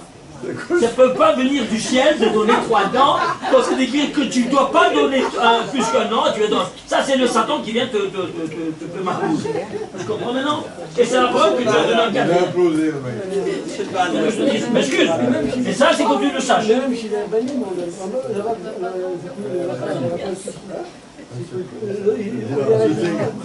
Une minute. Écoutez-moi bien. Quand il y a quelqu'un en danger de vie, quand il y a une personne en danger de vie, alors on lui ajoute un nom court afin de l'appeler des deux noms. Pourquoi? Parce que si sur Yosef, il y a eu une décret de mort, sur Chaim Yosef, il n'y a plus de décret de mort. La preuve qu'il a eu encore 10 ans. Tu piges? Ça faiblit pas la personne, non. Ça lui donne encore un sursis de vie. À condition de l'appeler. À condition d'appeler des deux noms. Et c'est pour ça qu'on ajoute, quand il est en fin de vie, quelqu'un est gravement malade, il est dans le droit, on ajoute un nom. Ça, c'est l'unique possibilité pour ajouter un nom. Il n'y a pas d'autre raison. C'est clair ou pas? Il y a des raisons, ce sont les exceptions qui confirment la règle. Maintenant, le soleil là-dessus, qu'on voit par exemple, vous en avez un. Non, lequel? Si c'est les Français, à la poubelle. Comment t'appelles en français? Yves, à la poubelle. Alors donc c'est Chaim. J'ai mon petit-fils. C'est ça. On lui a donné le nom. C'est direct, ça. On lui a donné le nom de son grand-père qui est décédé jeune. Aïe, aïe, aïe. Moyenne, on lui a rajouté Chaim. Ça va, ça va. Il faut l'appeler toujours Chaim. Il faut. Tous les deux noms. Si on appelait d'un défunt avant les 70 ans, on doit ajouter un nom. Pour ne pas, parce que il risque de vivre la tranche d'âge qui lui manquait à 70. Exactement. C'est clair ou pas? Est-ce qu'on peut enlever les prénoms? Ça va? Pour le latin. Ça va? On a parté. Mais essaie de comprendre. Non, mais c'est la bonne. C'est pas toi qui feras après cette sélection, ce sont ses camarades. Tu comprends? Alors tu es en train de toujours de jouer sur la vie de ce gosse. On ne peut pas être assez choté. David, est-ce qu'on peut faire Pardon? Justement, il faut éviter. Est-ce qu'on peut faire la bride? Éviter d'appeler de ce nom d'un défunt. Non, du nom du défunt, oui. Mais ceux qui Mais sont d'un déjà nom long. appelés, qu'est-ce qu'ils font S'il est beau, il nous plaît. Il n'y a pas de bon, il te plaît. Il n'y a pas de bon, il te plaît. C'est bien, tout va, il te plaît. Non, non, les camarades, ils ne coupent pas d'eux. Qu'est-ce que tu fais? Oui, qu'est-ce que tu voulais dire? Quelle est ta Est-ce question? qu'on peut faire le ticket Et Yahoo. d'enlever ces prénoms? Zéphulon. C'est un long prénom. Ouais, c'est cool. Une fois que... Et maintenant, si on peut enlever un nom Est-ce ou qu'on deux peut noms. enlever On peut maintenant? enlever un, Rien. on peut enlever un nom. Une seule chose est permise. Une seule chose. Si tu l'as jamais appelé des 4 noms, alors tu es mégalé au ciel que ça a été une erreur de départ, que tu as voulu appeler simplement un nom, mais jamais tu les as appelés des 4 noms, alors Jamais. ils tombent en désuété. Si tu l'as jamais appelé des 4 noms, alors tu es mégalé, tu m'écartaout, que tu ne voulais pas les appeler des 4 noms, d'un seul nom, puisque tu l'appelais toujours d'un seul nom. Alors ça tombe en désuété. Tu comprends ce que je dis? Ouais. C'est clair ou pas? On peut retirer un prénom. Mais regarde, Grave. Eliao, c'est long aussi. Ah, Il y a des gens qui s'appellent Eli. justement, Eli, Alors qu'est-ce qu'il faut elle faire? n'a pas le droit. Ben, tu t'appelles Eliao. Mais tu t'appelles Yao, tu peux pas faire un diminutif. Je suis d'accord. Ah, c'est Alors tu fais quoi? Quand quelqu'un t'appelle Eli, tu dis je Tu m'appelle réponds pas pas. Eliao, je m'appelle Tu ne Eliao. réponds pas. Alors, allez, tu es chaud. Moi, je m'appelle Eliao, tu m'appelles Yao, je réponds. Tu fais les 5 numéros sur 7 dans ton portable. Tu vas répondre? Non, marche pas. Alors, même chose, dis-le, réponds comme ça. Excuse-moi. Mais non, mais dis-moi. C'est clair ou pas? C'est clair ou pas? Ce qui se passe avec le numéro de téléphone. Tu fais avec mon numéro, mon numéro c'est mon nom. Eh bien, tu dis 3 lettres au lieu de 6. Tu n'es pas arrivé au bout du temps, mais je ne réponds pas. Qu'est-ce que tu veux plus que ça? C'est clair? Est-ce qu'on peut retirer un nom? Est-ce qu'on peut retirer un prénom? Seulement c'est un nom de pureté. Un nom d'un français à la poubelle immédiatement. Là, on doit, pas on peut. Myriam Bracha, parce qu'on l'a appelé ma petite fille pour une qui est décédée, elle s'appelle Bracha. On lui a donné Myriam Bracha. Alors, Comment on l'appelle chaque fois? Myriam. Ah, c'est tout, Bracha n'était pas dit. Alors, c'est pas la peine d'appeler Bracha. Non, non, non. C'est la Bible. Seulement Myriam. C'est clair ou pas? Vous voyez? Alors il faut arrêter ces bobards, il faut arrêter ces bobards d'appeler, non, des tata. Bracha, elle est décédée. Bon, On lui a donné alors, Hama, que Dieu repose son âme en paix. Alors, on l'appelle Myriam. Et c'est pas pour autant que toi tu l'as. Deuxième volet. Si vous voulez, par exemple, tu veux faire un qui est mort, Nir il s'appelle, et l'autre, je l'appelle Sion, pour que ça peut dire. Qu'est-ce que tu fais? Tu fais plaisir ni à l'un ni à l'autre. Tu as ton père qui s'appelle Abraham et ton beau-père qui s'appelle Israël. Tu appelles ton gosse Abraham Israël. Tu ne fais pas plaisir ni à ton père ni à ton beau-père. Pourquoi? Parce que c'est une nouvelle créature qui n'a plus rien à voir ni avec Abraham ni avec Israël. À quoi la chose ressemble? Ici, H2O. ici, H2O, le vin. Ici, c'est un un élément qui est composé de deux atomes d'hydrogène et un atome d'oxygène. Deux gaz, tu les mets ici, ça devient H2O, de l'eau qui n'a plus rien à voir ni avec l'hydrogène, ni avec l'oxygène. Tu es d'accord? Oui. Voilà, la même chose ici, au niveau des noms. Pourquoi tu comprends ça au niveau chimique, matériel, et pas au niveau métaphysique? Quand tu appelles des deux noms, tu fais plaisir ni à ton père, ni à ton beau-père. C'est une nouvelle créature qui n'existe même pas dans la Torah. C'est clair? Alors, il faut arrêter ces bobas. Oui. Pour rajouter à ce que vous dites, souvent dans les familles, il y a un des beaux-parents qui est décédé. Ça arrive. Bon. Et souvent, vous savez que c'est du côté de la mère, par exemple. Bon, alors... Et le premier qui naît, ils vont faire kavod au celui qui est décédé. Je crois qu'il est mort en 90 ans, pas mort. Hein? Ils vont l'appeler. Et on a une tradition qu'il faut appeler le premier avec le nom du côté du père, et pas du côté de la mère. C'est certain? Sinon, on met en danger, c'est certain. on met en danger la personne. Oui, oui, c'est certain. Voilà. Ça aussi, qu'est-ce que j'ai dit? Le premier, l'aîné, il est au nom du père, du Hatan. Et pas dans la mère, surtout pas. Non. Mais moi j'ai dit ça, j'ai bien précisé avant.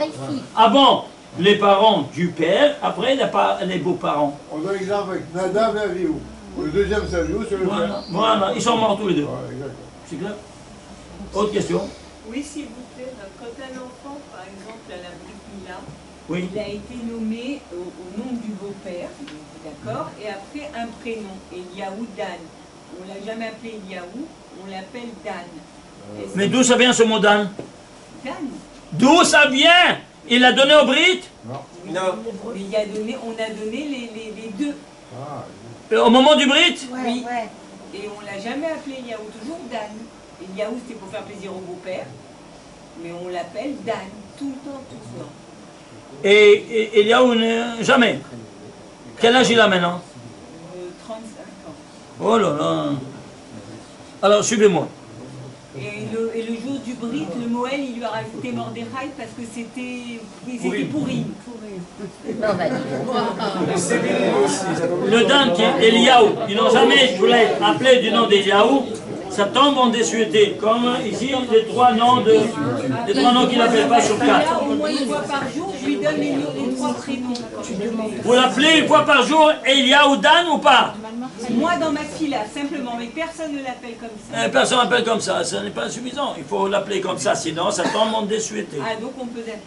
Mais le problème est un autre aussi. Il y a deux problèmes durs et très lourds. Un, c'est que il y a deux noms. Deux, le nom de Dan qui est resté, et on ne doit jamais appeler un fils du nom de Dan. Parce que Dan, c'est din, c'est rigueur. Tu veux voir, regarde sa vie, si il n'a pas été avec rigueur. Trop de rigueur, c'est pas bien. Tu amortis l'avenir de ce gosse. Et je ne dois pas vous dire comment il est, mais vous pouvez déjà faire une radiographie de sa vie jusqu'à présent, si il n'a pas une vie de rigueur. Vous comprenez d'où ça vient? On ne doit pas l'appeler uniquement Eliaou maintenant. Qu'est-ce que je te dis? Ouais, dans ce que vous dites. C'est pour ça qu'on ne doit jamais appeler un nom de Dan, un gosse, parce que tu appelles le din sur lui. Regardez, il a appelé Jacob par le tikkun du din qu'il a eu au Gan Eden, parce que c'était la réincarnation de Dan Arishon. Il a appelé de Dan. Regarde, toute la tribu de Dan, c'était tous des juges. Les juges, c'est quoi? C'est dur, c'est rigueur. Tous, un après l'autre. Tu t'imagines? La rigueur. C'était la tribu des juges d'Israël. Et pourquoi? Le nom Shem Magarim, dit la Gemara. Le nom, il entraîne. Si c'est un nom de miséricorde ou de rigueur. Alors, il y a deux noms ne jamais donnés aux gosses. Pour les garçons, c'est Dan, et pour la fille, c'est Myriam. Dina. Dina et Myriam. Dina en premier. Dina en premier, parce que c'est Din, Dina. La rigueur. Et Myriam, parce que la chante Merirut. Merirut. Mar, amer. Alors, Tamar aussi. Comment? Non, ça c'est un autre. Et si elle s'appelle Myriam, qu'est-ce qu'on fait? Si elle s'appelle Myriam, quel âge elle a? Si elle a les jeunes, elle est petite, quel âge? 7 ans. Si vous voyez qu'il y a quelque chose de problème, il faut l'ajouter un nom. On peut rajouter un nom. Si vous voyez qu'il y a des problèmes vraiment, alors... Un fils qui s'appelle Dan, est-ce qu'on peut rajouter un prénom? Un autre prénom? Oui, on peut rajouter un prénom, mais on ne peut pas jouer comme ça avec les prénoms, vous comprenez? Corriger des erreurs pareilles. Il faut voir. Oui, mais les gens ne savent pas. Ils ne savent pas, mais ils ne savent pas pourquoi on doit étudier. Pour ne pas faire des bêtises pareilles. Vous comprenez ça ou pas? Est-ce que c'est possible ou pas? C'est possible. Mais il faut voir, c'est seulement ce picornef et je sais pas parce qu'il faut faire une miséricorde, tout ça qu'on peut ajouter. On ne peut pas jouer avec les neshamot et les âmes. On peut pas. Alors,